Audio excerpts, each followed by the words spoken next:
gone to our session, I would like to invite Swati PS for presenting. Swati PS, Assistant Professor in Nehru School of Law, Palakkad, to give the presentation of previous class. Welcome, Swati. Thank you, ma'am. Good evening, everyone. Am I audible to you? Yes, good evening. Good evening. Yes. Good evening, sir. Uh, so this is the review segment of our second portion, that is International Environmental Law and UN Conferences. Before starting, I'll go to my presentation. Just give me a second.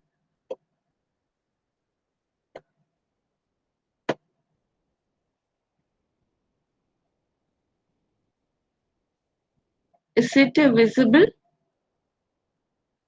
Yes, visible. Okay. So, this was the last topic which we have discussed, that is international environmental law and UN conferences.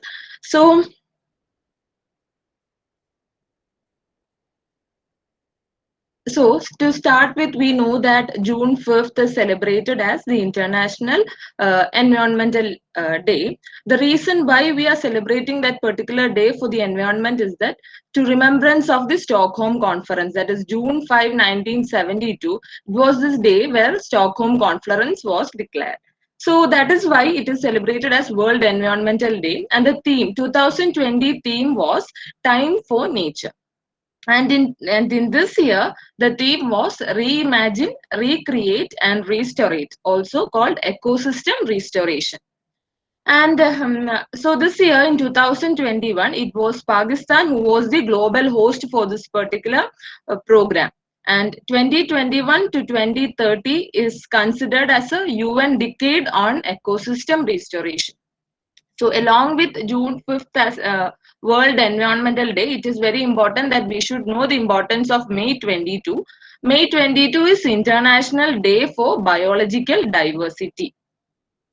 So the 2021 theme for this International Day for Biological Diversity is that we are part of the solution, that we are not the problem creators, but we are the part of solution.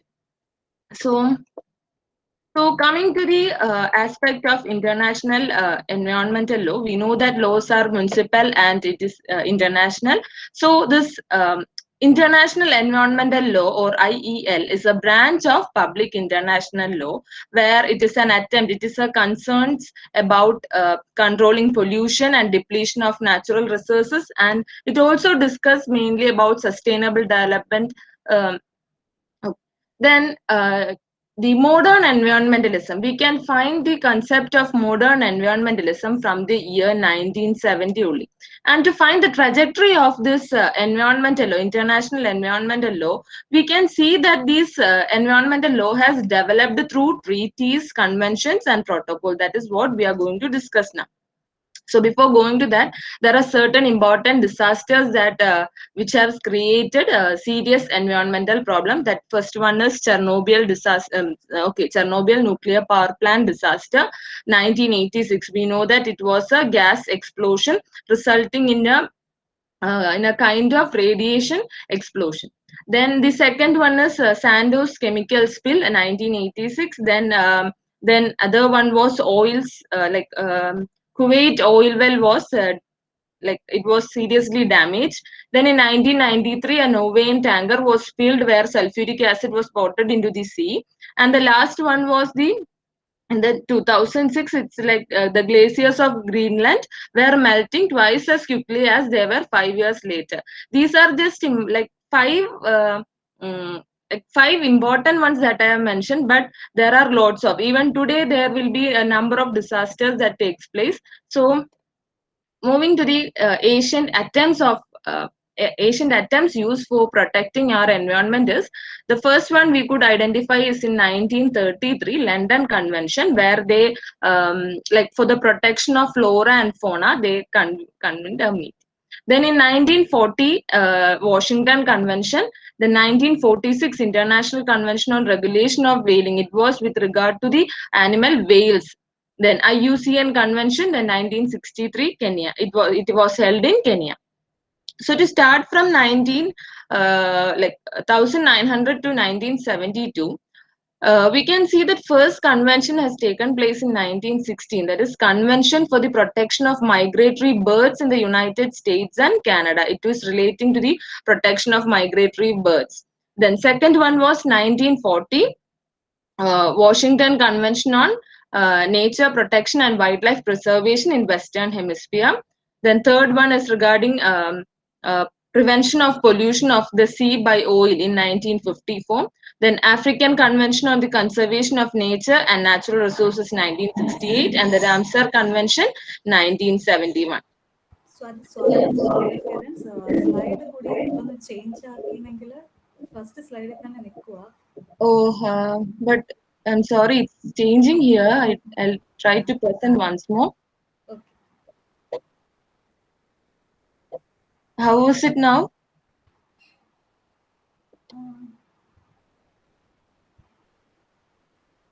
Okay.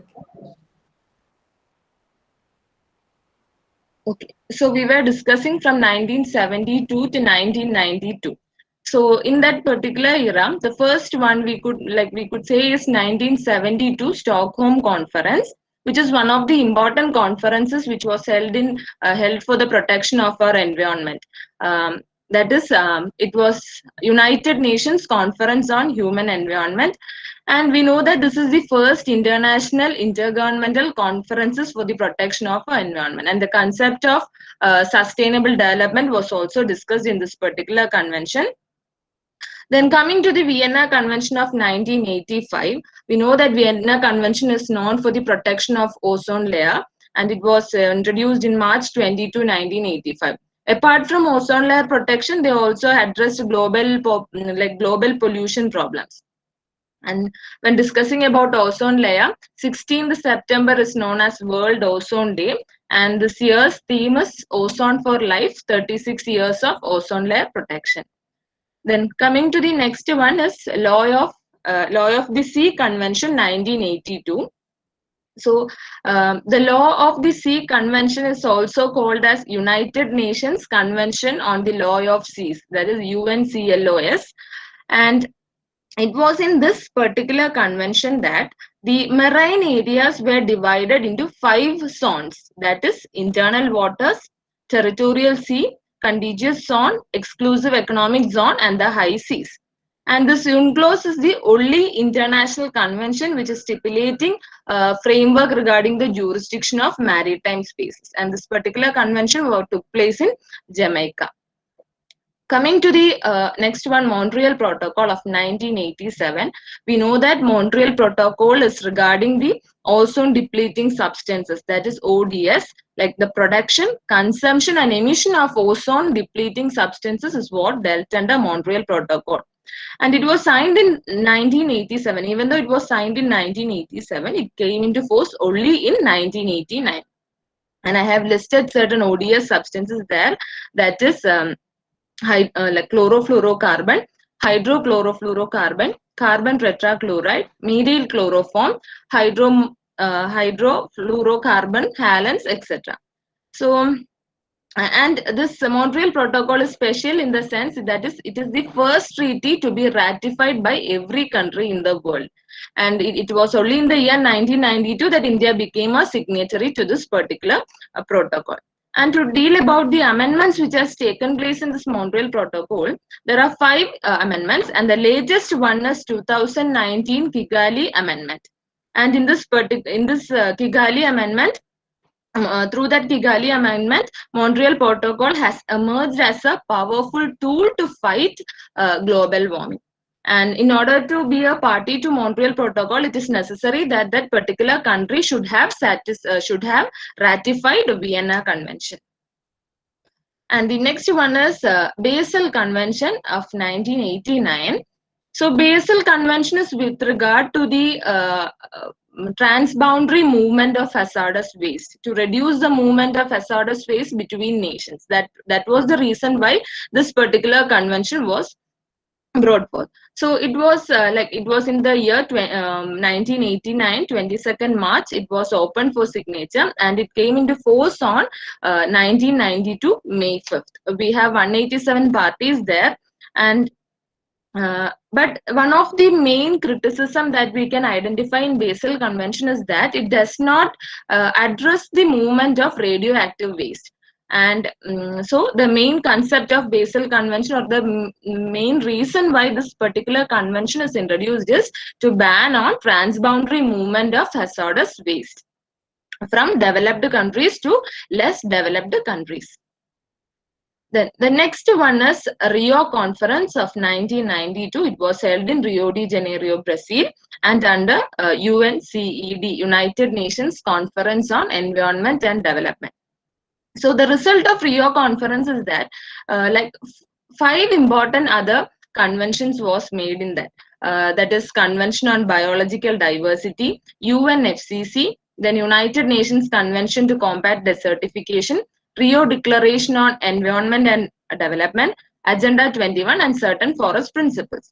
So out of that, UNFCCC, that is United Nations Framework Convention on Climate Change, through this UNFCCC only this Kyoto Protocol was lately implemented. Then how to prevent the dangerous anthropogenic inferences to the climate system. Certain concepts was introduced through this UNFCCC. Then to talk about Agenda 21, it is a non-binding concept, but it is a action plan of the United States with regard to sustainable development, how to particular nation, how to implement those points which were discussed in Rio conferences. Then the next one is Kyoto Protocol of 1997. We know, like I have told earlier, Kyoto Protocol is a protocol to the UNFCCC, that is United Nations Framework Convention on Climate Change. So the main reason why this particular protocol is implemented is to fight global warming and to achieve the stabilization of greenhouse gas concentration in the air.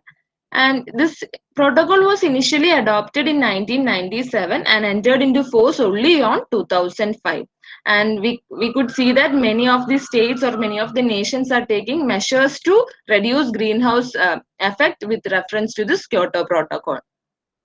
The next one is 2000 Millennium Declaration. It was in this declaration the concept of sustainable development was once again brought forth before the nations.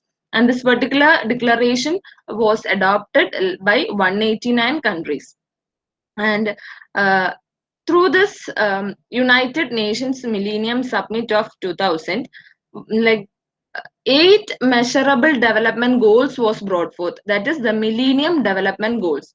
That 8 goals, to eradicate hunger and poverty, to reduce child mortality, improve maternal health, achieve universal primary education, like that 8 development goals was introduced through this 2000 Millennium Declaration.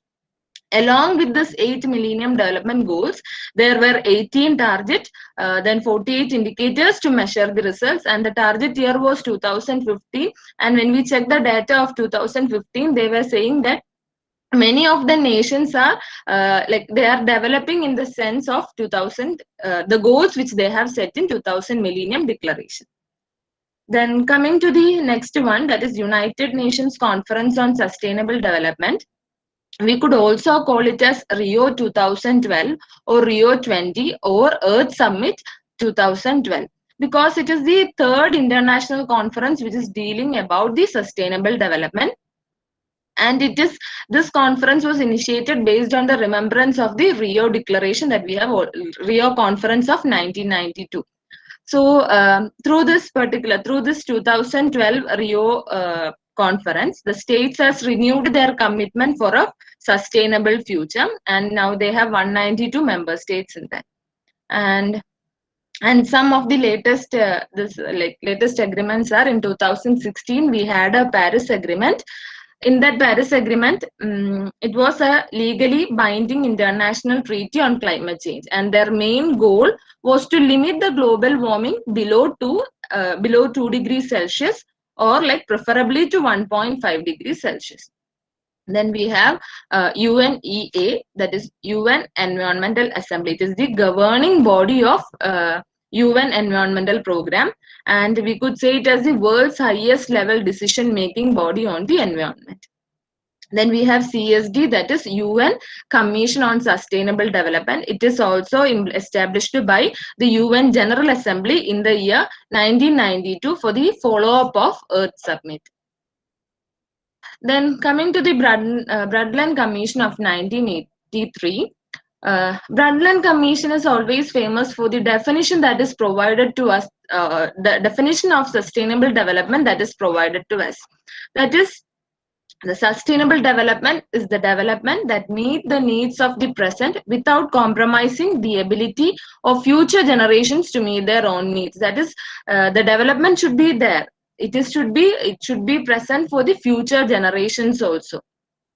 And like the Brundtland Commission is like World Commission on Environment and Development 1983. Then coming to the next one is European Court of Justice. Like here, those nations which are under European Union, they resolve the disputes. Their environmental issues may be resolved through this particular European Court of Justice. And there are more than 150 cases, which is like this European Court of Justice, ECJ, is established in 1952 and is based in Luxembourg. And coming to the next one is International Tribunal for the Law of Sea. ITLAS is an intergovernmental organization created by the mandate of Third United Nations Conference on Law of Sea. So it was established by United Nations Convention on Law of Sea, signed at Jamaica in 1982 and entered into force only on 1994. So this particular ITLAS is a framework to cover ocean space, its uses and resources. Like all total, we have 29 cases before International Tribunal for Law of Sea. Representing India, the case we have is Enrica Lexi case, between India and Italy.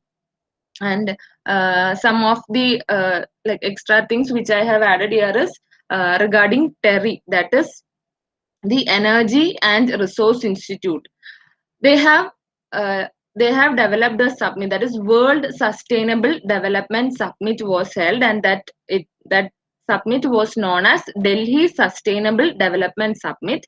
And the the theme for that particular summit was redefining our common future, safe and secure environmental for all. And the TERI is a non-profit research institute established in 1974, and they conducts research work in the field of energy, environment, sustainable development, and other global south issues. So that is the review segment. Okay, thank you.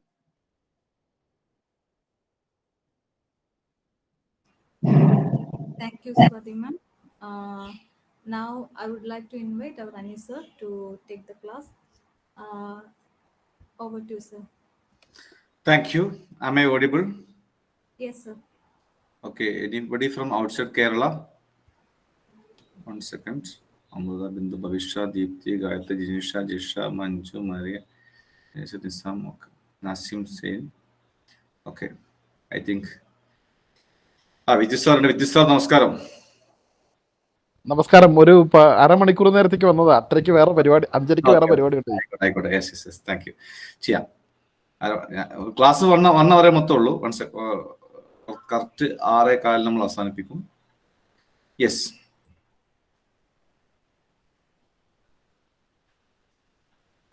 Slide കാണാമോ? Yes sir, കാണാം. Okay. Start ചെയ്യാം. The environment law third പാർട്ടാണ്. നമ്മൾ ആദ്യം meaning and concept of environment first class കഴിഞ്ഞു. Second part international എൻവയോൺമെന്റൽ conventions ഒക്കെ പറഞ്ഞു. ഈ ഇന്ത്യയിലെ എൻവയോൺമെന്റൽ law, what is the position of എൻവയോൺമെന്റൽ jurisprudence in India? ഇന്ത്യയിലെ എൻവയോൺമെന്റൽ ലോ ബേസിക് ആയിട്ട് 3 കാര്യങ്ങളാണ് അടിസ്ഥാനപ്പെട്ടിരിക്കുന്നത്. വൺ ഈസ് ദ കോൺസ്റ്റിറ്റ്യൂഷൻ, ഭരണഘടന എൻവയോൺമെന്റൽ ലോയെ കുറിച്ച് എന്ത് പറഞ്ഞിട്ടുണ്ട്. 2 കേസസ് ആണ്. അത് മിക്കവാറും പബ്ലിക് ഇൻട്രസ്റ്റ് ലിറ്റിഗേഷനോട് ഉയർന്നു വന്ന കേസുകളാണ്. കേസുകളിലൂടെ എങ്ങനെയാണ് എൻവയോൺമെന്റൽ ജൂറിസ്പ്രുഡൻസ് ഡെവലപ്പ് ചെയ്തത്. 3ാമത് സ്റ്റാറ്റ്യൂട്ടാണ്. നമ്മൾ ഉണ്ടാക്കിയിട്ടുള്ള വിവിധ ഇന്റർനാഷണൽ കോൺഫറൻസുകളെ അടിസ്ഥാനപ്പെടുത്തിക്കൊണ്ട് ഇന്ത്യയിൽ ഉണ്ടാക്കിയ air act, water act, environment protection act, forest act, wild life act തുടങ്ങി ധാരാളം ആക്ടുകളുണ്ട്. ഇത്തരം സ്റ്റാറ്റ്യൂട്ടുകളും ഈ 3 ഏരിയയിലാണ് ഇന്ത്യയിലെ എൻവയോൺമെന്റിലുള്ളത്. കോൺസ്റ്റിറ്റ്യൂഷൻ ഒന്ന്, കോൺസ്റ്റിറ്റ്യൂഷനിൽ പറയാത്ത എന്നാൽ പബ്ലിക് ഇൻട്രസ്റ്റ് ലിറ്റിഗേഷനോട് ഉയർന്നു വന്ന ഒരുപാട് എൻവയോൺമെന്റൽ തിയറീസ് ഉണ്ട്. Public trust doctrine, precautionary principle, polluter pay principle തുടങ്ങിയ ഒരുപാട് പ്രിൻസിപ്പിൾസ് ഒക്കെ അതിനകത്ത് ഇത്തരം PIL പബ്ലിക് ഇൻട്രസ്റ്റ് ലിറ്റിഗേഷനിലൂടെ വന്നിട്ടുണ്ട്. ജസ്റ്റ് ചെക്ക് ചെയ്യുക. ആദ്യം എൻവയോൺമെന്റൽ ലോയിൽ കോൺസ്റ്റിറ്റ്യൂഷണൽ എൻവയോൺമെന്റൽ ലോയെ കുറിച്ച് എന്തൊക്കെ പറയുന്നു നോക്കാം. ആക്ച്വലി കോൺസ്റ്റിറ്റ്യൂഷൻ തുടക്കത്തിൽ at the inception of constitution, I think nothing is mentioned about environment. Actually, environment എന്ന വാക്ക് ഭരണഘടനയുടെ തുടക്കത്തിൽ ഭരണഘടന അഡോപ്റ്റ് ചെയ്യുമ്പോൾ, ഭരണഘടന നിലയിൽ വരുമ്പോൾ ഇല്ല, എൻവയോൺമെന്റ് എന്ന വാക്കില്ല. കാരണം അന്ന് അത്തരത്തിലുള്ള ഒരു പ്രാധാന്യം എൻവയോൺമെന്റ് ഉണ്ടായിരുന്നില്ല എന്നുള്ള സത്യം. അപ്പോൾ പിന്നീടുള്ളതൊക്കെ എൻവയോൺമെന്റുമായി ബന്ധപ്പെട്ട് കോൺസ്റ്റിറ്റ്യൂഷനിലൊക്കെ പിന്നീട് അമെൻമെന്റുകൾ വഴി കൂട്ടിച്ചേർത്താണ്. അതിനകത്ത് കോൺസ്റ്റിറ്റ്യൂഷണൽ പ്രൊവിഷൻസ് ആയി നോക്കാം. അതിനകത്ത് ഏറ്റവും പ്രധാനം കോൺസ്റ്റിറ്റ്യൂഷനിൽ വന്നിട്ടുള്ള അതിനകത്ത് ഏറ്റവും പ്രധാനം ഫണ്ടമെന്റൽ കോൺസ്റ്റിറ്റ്യൂഷനിൽ 2 പാർട്ടായിട്ട് തിരിക്കാം. ഒന്ന് ഒബ്ലിഗേഷൻ ഓഫ് ദി സ്റ്റേറ്റ്, സ്റ്റേറ്റിന്റെ ഭാഗത്തുനിന്ന് സ്റ്റേറ്റ് ചെയ്യേണ്ട കാര്യങ്ങൾ. അത് ഫണ്ടമെന്റൽ റൈറ്റ്സിൽ വരുന്നുണ്ട്. Directive principles of state policy വരുന്നുണ്ട്. ലോക്കൽ ബോഡീസിൽ ഇപ്പൊ പഞ്ചായത്ത്, മുനിസിപ്പാലിറ്റി വന്നപ്പോൾ അവർ ചെയ്യേണ്ട ഉത്തരവാദിത്വം, ഇതെല്ലാം ഒബ്ലിഗേഷൻ ഓഫ് ദി സ്റ്റേറ്റിന്റെ ഭാഗത്തുനിന്ന് ചെയ്യേണ്ട കാര്യങ്ങൾ. 2ാമത് പാർട്ട് ഒബ്ലിഗേഷൻ ഓഫ് സിറ്റിസൺസ്, പൗരന്മാരുടെ, ജനങ്ങളുടെ ഭാഗത്തുനിന്ന് ചെയ്യേണ്ടത്. ഈ 2ഉം കോൺസ്റ്റിറ്റ്യൂഷനിൽ മെൻഷൻ ചെയ്തിട്ടുണ്ട്. ഈ 2 കാര്യങ്ങളും എല്ലാ കാര്യങ്ങളും ഒക്കെ പിന്നീട് കൂട്ടിച്ചേർത്താണ്. ഭരണഘടന തുടക്കത്തിൽ ഉണ്ടായിരുന്നില്ല എന്ന് മാത്രം. ശരി, ഫണ്ടമെന്റൽ റൈറ്റിൽ എവിടെയെങ്കിലും എൻവയോൺമെന്റിനെ കുറിച്ച് പറയുന്നുണ്ടോ? ഉത്തരം പറയട്ടോ. ഫണ്ടമെന്റൽ റൈറ്റിൽ നമ്മൾ ഏതെങ്കിലും ഫണ്ടമെന്റൽ റൈറ്റ് എൻവയോൺമെന്റൽ ലോയെ കുറിച്ച് പറയുന്നുണ്ടോ? ഡയറക്ട്ലി ആണോ അതോ ഡയറക്ട്ലി എന്ന് വേണ്ട, എൻവയോൺമെന്റൽ ലോയുമായി കണക്ട് ചെയ്യാൻ പറ്റുന്ന എന്തെങ്കിലും ഉണ്ടോ? ആർട്ടിക്കിൾ 21 നിൽക്കട്ടെ, ഒന്ന് പറയാം. 21 പറയാം. 21 നമുക്ക് കണക്ട് ചെയ്യാം അല്ലെ? അത് 21 right to life and personal ലിബർട്ടിയാണ്. അതിന്റെ ആംബിറ്റ് വളരെ വലുതായി, ചക്രവാളം വലുതായി, ഒരുപാട് കാര്യങ്ങൾ കേസുകളിലൂടെ ഈ 21 ഡെവലപ്പ് ചെയ്ത് വന്നു. അപ്പൊ അതിനകത്ത് right to environment, right to clean water, right to clean environment, ഇതെല്ലാം നമ്മുടെ ആർട്ടിക്കിൾ 21 അകത്തേക്ക് വന്നു. അപ്പൊ അതിനകത്ത് ധാരാളം കേസുകൾ, ഈ കേസുകൾ വീണ്ടും എക്സ്പ്ലെയിൻ ചെയ്യുന്നുണ്ട്. ഈ റൂറൽ ലിറ്റിഗേഷൻ എൻറ്റൈറ്റിൽമെന്റ് കേന്ദ്ര MC മേത്ത കേസുകൾ ധാരാളം വരുന്നുണ്ട്. ആ കേസുകളിലേക്ക് പിന്നെ വരാം. ഈ കേസുകളിലൊക്കെ ഈ റൈറ്റ് ടു എൻവയോൺമെന്റ് ആർട്ടിക്കിൾ 21 ഭാഗമാണ് എന്ന് പറഞ്ഞു. അപ്പൊ ഡയറക്റ്റ് ആയിട്ട് എൻവയോൺമെന്റ് എന്ന വാക്ക് ഫണ്ടമെന്റൽ റൈറ്റിൽ മെൻഷൻ ചെയ്തിട്ടില്ലെങ്കിൽ പോലും article 21 right to clean environment, right to wholesome environment article 21 അകത്തേക്ക് വരും. ഈ 2 കേസിൽ കൃത്യമായി പറഞ്ഞിട്ടുണ്ട്. Article 21 right to environment article 21 ഭാഗമാണ് എന്ന് പറഞ്ഞ 2 കേസുകളാണ്. ഈ കേസുകൾ വീണ്ടും എക്സ്പ്ലെയിൻ ചെയ്ത് വിശദമായി വരുന്നുണ്ട്. ശരി, ആർട്ടിക്കിൾ 21 അല്ലാതെ എവിടെയെങ്കിലും എൻവയോൺമെന്റുമായി കണക്ട് ചെയ്യാവുന്ന ഒരു ഫണ്ടമെന്റൽ റൈറ്റ് പറയാൻ പറ്റുമോ? Other than article 21? Article 14 sir. Yes, article 14 വരാം. ആർട്ടിക്കിൾ 14 വരാം. ആർട്ടിക്കിൾ 14 ആർബിട്രറി ആയി, article 14 is against arbitrariness. Arbitrary ആയ ഒരു കാര്യം ചെയ്യാൻ പറ്റില്ല. അപ്പോ അത് എൻവയോൺമെന്റിന് കണക്ട് ചെയ്യാം. Arbitrary state action without considering എൻവയോൺമെന്റൽ ഇമ്പാക്ട്, അവിടുത്തെ പാരിസ്ഥിതിക പ്രശ്നങ്ങൾ മനസ്സിലാക്കാതെ എന്താ പറയാ സ്വേച്ഛാധിപത്യപരമായിട്ട് ഒരു സ്റ്റേറ്റ് പ്രവർത്തിക്കുന്നുണ്ടെങ്കിൽ ആർട്ടിക്കിൾ 14 വയലേഷനാണ്. അപ്പൊ നമുക്ക് എൻവയോൺമെന്റൽ ഇമ്പാക്ട് അസസ്മെന്റ് നടത്തണം. പരിസ്ഥിതി ആഘാതം ഒക്കെ പഠിച്ചു കഴിഞ്ഞിട്ട് അവിടെ എന്തെങ്കിലും കാര്യങ്ങൾ ചെയ്യാൻ പറ്റുള്ളൂ. അപ്പൊ article 14 in a way connected to environment connect ചെയ്യാൻ പറ്റും. ഇനി വേറെ എന്തെങ്കിലും പറയാൻ പറ്റുമോ? ഞാൻ പറയാം. Article 19(1)(t freedom of trade, അവിടെ വരുമ്പോ 19(6) ഉണ്ട്. 19(6) പറഞ്ഞാല് റൈറ്റ് ഓൺ ടു ട്രേഡില് റീസണബിൾ റെസ്ട്രിക്ഷൻ വെക്കാൻ പറ്റും for the protection of environment. അപ്പോ വ്യാപാരം ചെയ്യുക എന്നുള്ളത് 19(1)(g പ്രകാരം ഇറ്റ്സ് എ ഫണ്ടമെന്റൽ റൈറ്റ്. പക്ഷേ ചില ഘട്ടങ്ങളിൽ എൻവയോൺമെന്റ് പ്രൊട്ടക്ട് ചെയ്യാൻ വേണ്ടിയിട്ട് നമ്മൾക്ക് ആർട്ടിക്കിൾ 19(1)(g)ക്ക് റീസണബിൾ ആയി ആർട്ടിക്കിൾ 19(6) പ്രകാരം റെസ്ട്രിക്ഷൻ വെക്കാം. ഇപ്പൊ ട്രോളിംഗ് എല്ലാം വരാറ്, ട്രോളിംഗ് പ്രൊഹിബിഷൻ വരാറില്ലേ? ഈ മീൻപിടുത്തമൊക്കെ വരാറുന്ന സമയത്ത് മത്സ്യങ്ങളുടെ പ്രജനന കാലത്ത് മീൻപിടുത്തം നിരോധിക്കും. അപ്പൊ അത് എൻവയോൺമെന്റിന്റെ പ്രൊട്ടക്ഷന്റെ ഭാഗമായിട്ട് കണക്കാക്കാം. ഇത്രയൊക്കെയാണ് ഫണ്ടമെന്റൽ റൈറ്റിൽ കണക്ട് ചെയ്യാവുന്ന എൻവയോൺമെന്റൽ part. Article 21, article 14 and article 19 clause 6. ശരി, ഫണ്ടമെന്റൽ റൈറ്റ് അവസാനിപ്പിക്കാം. ഇനി direct principles of state policy എന്തെങ്കിലും ഉണ്ടോ? ആർട്ടിക്കിൾ 47. ആർട്ടിക്കിൾ 47 എന്താണ്? 48 സ്റ്റാൻഡേർഡ് ലിവിംഗ് ഓഫ് പീപ്പിൾ പറയുന്നുണ്ട്. Standard living of people connect ചെയ്യാം അല്ലെ? ഓക്കെ, അതിനേക്കാളും വ്യക്തമായി കണക്ട് ചെയ്യുന്ന സംഭവമാണ് കൃത്യമായി പറഞ്ഞത് ആർട്ടിക്കിൾ 48A. ഇത് ഇൻസേർട്ട് ചെയ്തതാണ്. Protection and improvement of environment and safeguarding of forest and wildlife. കൃത്യമായിട്ട് ആർട്ടിക്കിൾ 48A ഇത് ഭരണഘടനയിൽ പിന്നീട് ഇൻസേർട്ട് ചെയ്തതാണ്. പ്രൊട്ടക്ഷൻ ആൻഡ് ഇംപ്രൂവ്മെന്റ് ഓഫ് എൻവയോൺമെന്റിനെ സംരക്ഷിക്കുകയും അതിനെ വളർത്തുകയും ചെയ്യുക. And safeguarding forest and wildlife, കാടും അതുപോലെ വന്യജീവികളെയും സംരക്ഷിക്കുക എന്നുള്ളത് it's also part of directive principles of state policy ഭാഗമാണ്. Article 48A protection on improvement of environment and safeguarding of forest and wild life. 48A ശേഷം directive principles വേറെ എന്തെങ്കിലും ഉണ്ടോ? വേറെ എന്തെങ്കിലും പറയാം.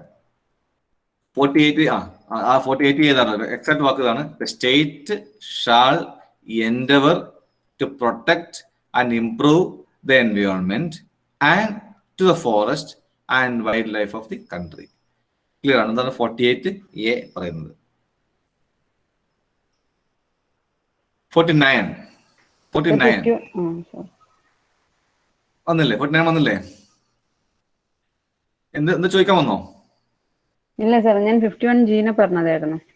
51ലേക്ക് എത്താം, നമുക്ക് ഓർഡർ പോവാം. ആദ്യം ഫണ്ടമെന്റൽ റൈറ്റ്സ് പറഞ്ഞു, ഡയറക്റ്റീവ് പ്രിൻസിപ്പിൾസ് പറഞ്ഞിട്ട് നമുക്ക് ഡ്യൂട്ടിയിലേക്ക് പോവാം. Okay, protection of monuments and places and objects of national importance. ദേശീയ പ്രാധാന്യമുള്ള സ്മാരകങ്ങള്, സ്ഥലങ്ങള്, വസ്തുക്കൾ സംരക്ഷിക്കുക. Protection of monuments and places and objects of national importance.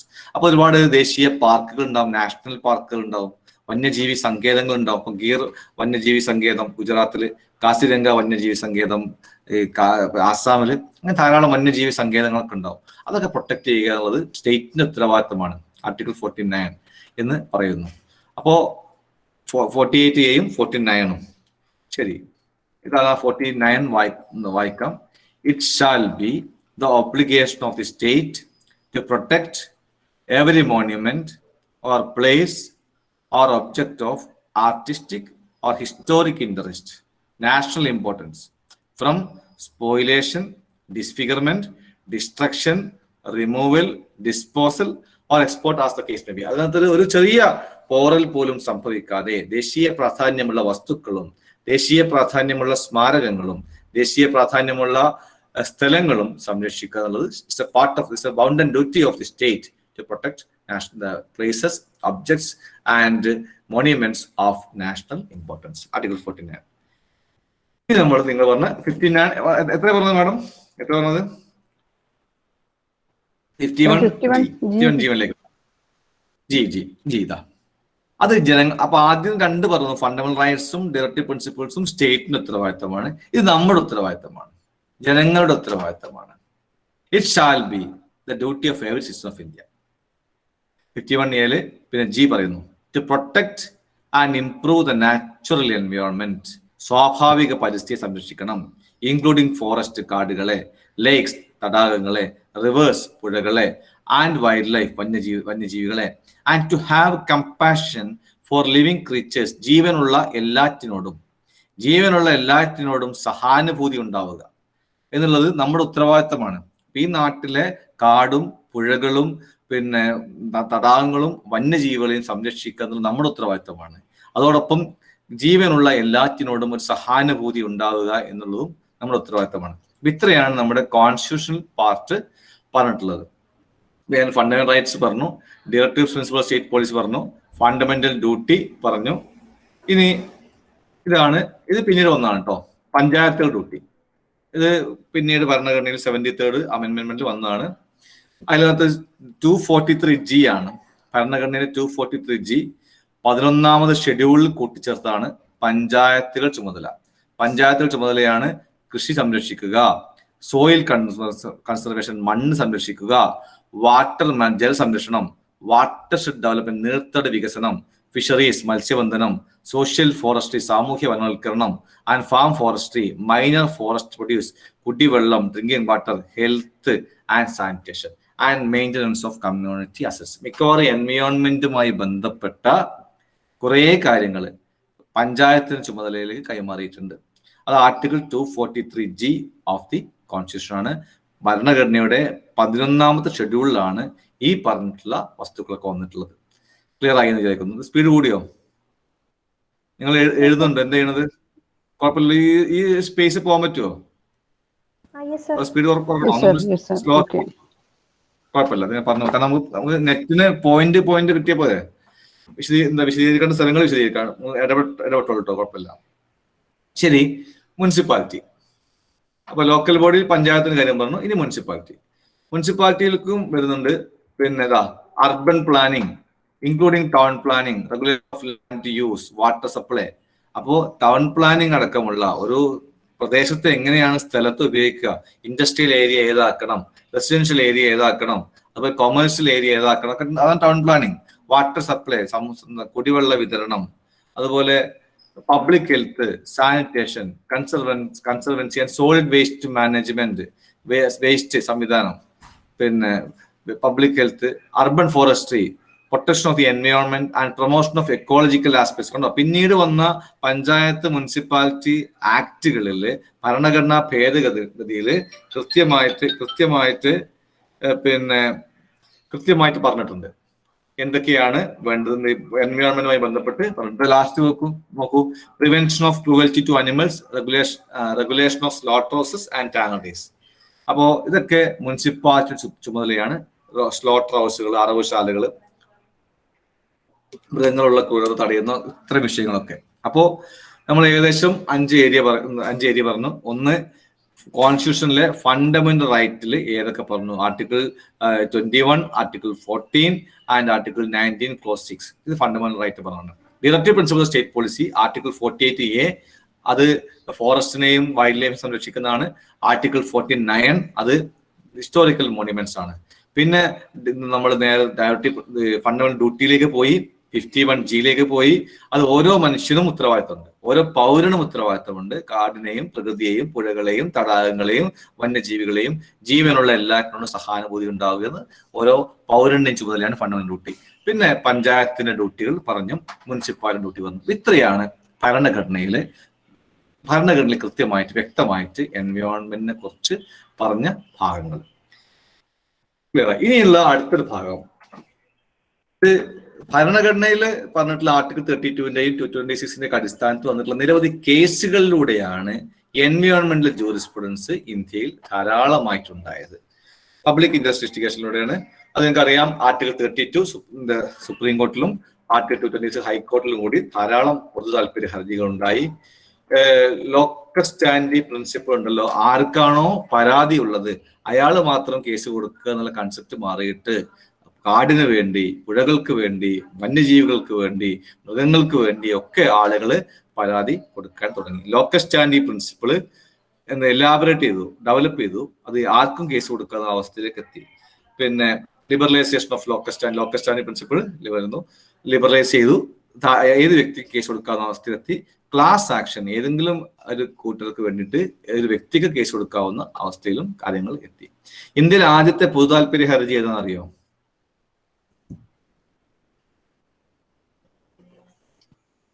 ഇന്ത്യയിൽ ആദ്യമായിട്ട് പൊതു താല്പര്യം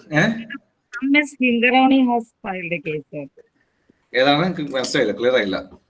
Fingaroni, something like that. I forgot that name fully. ഞാൻ മനസ്സിലാക്കി പറയട്ടെ. ഇതാണ് ഞാൻ മനസ്സിലാക്കിയത്. തെറ്റാൻ ശ്രമിക്കണം.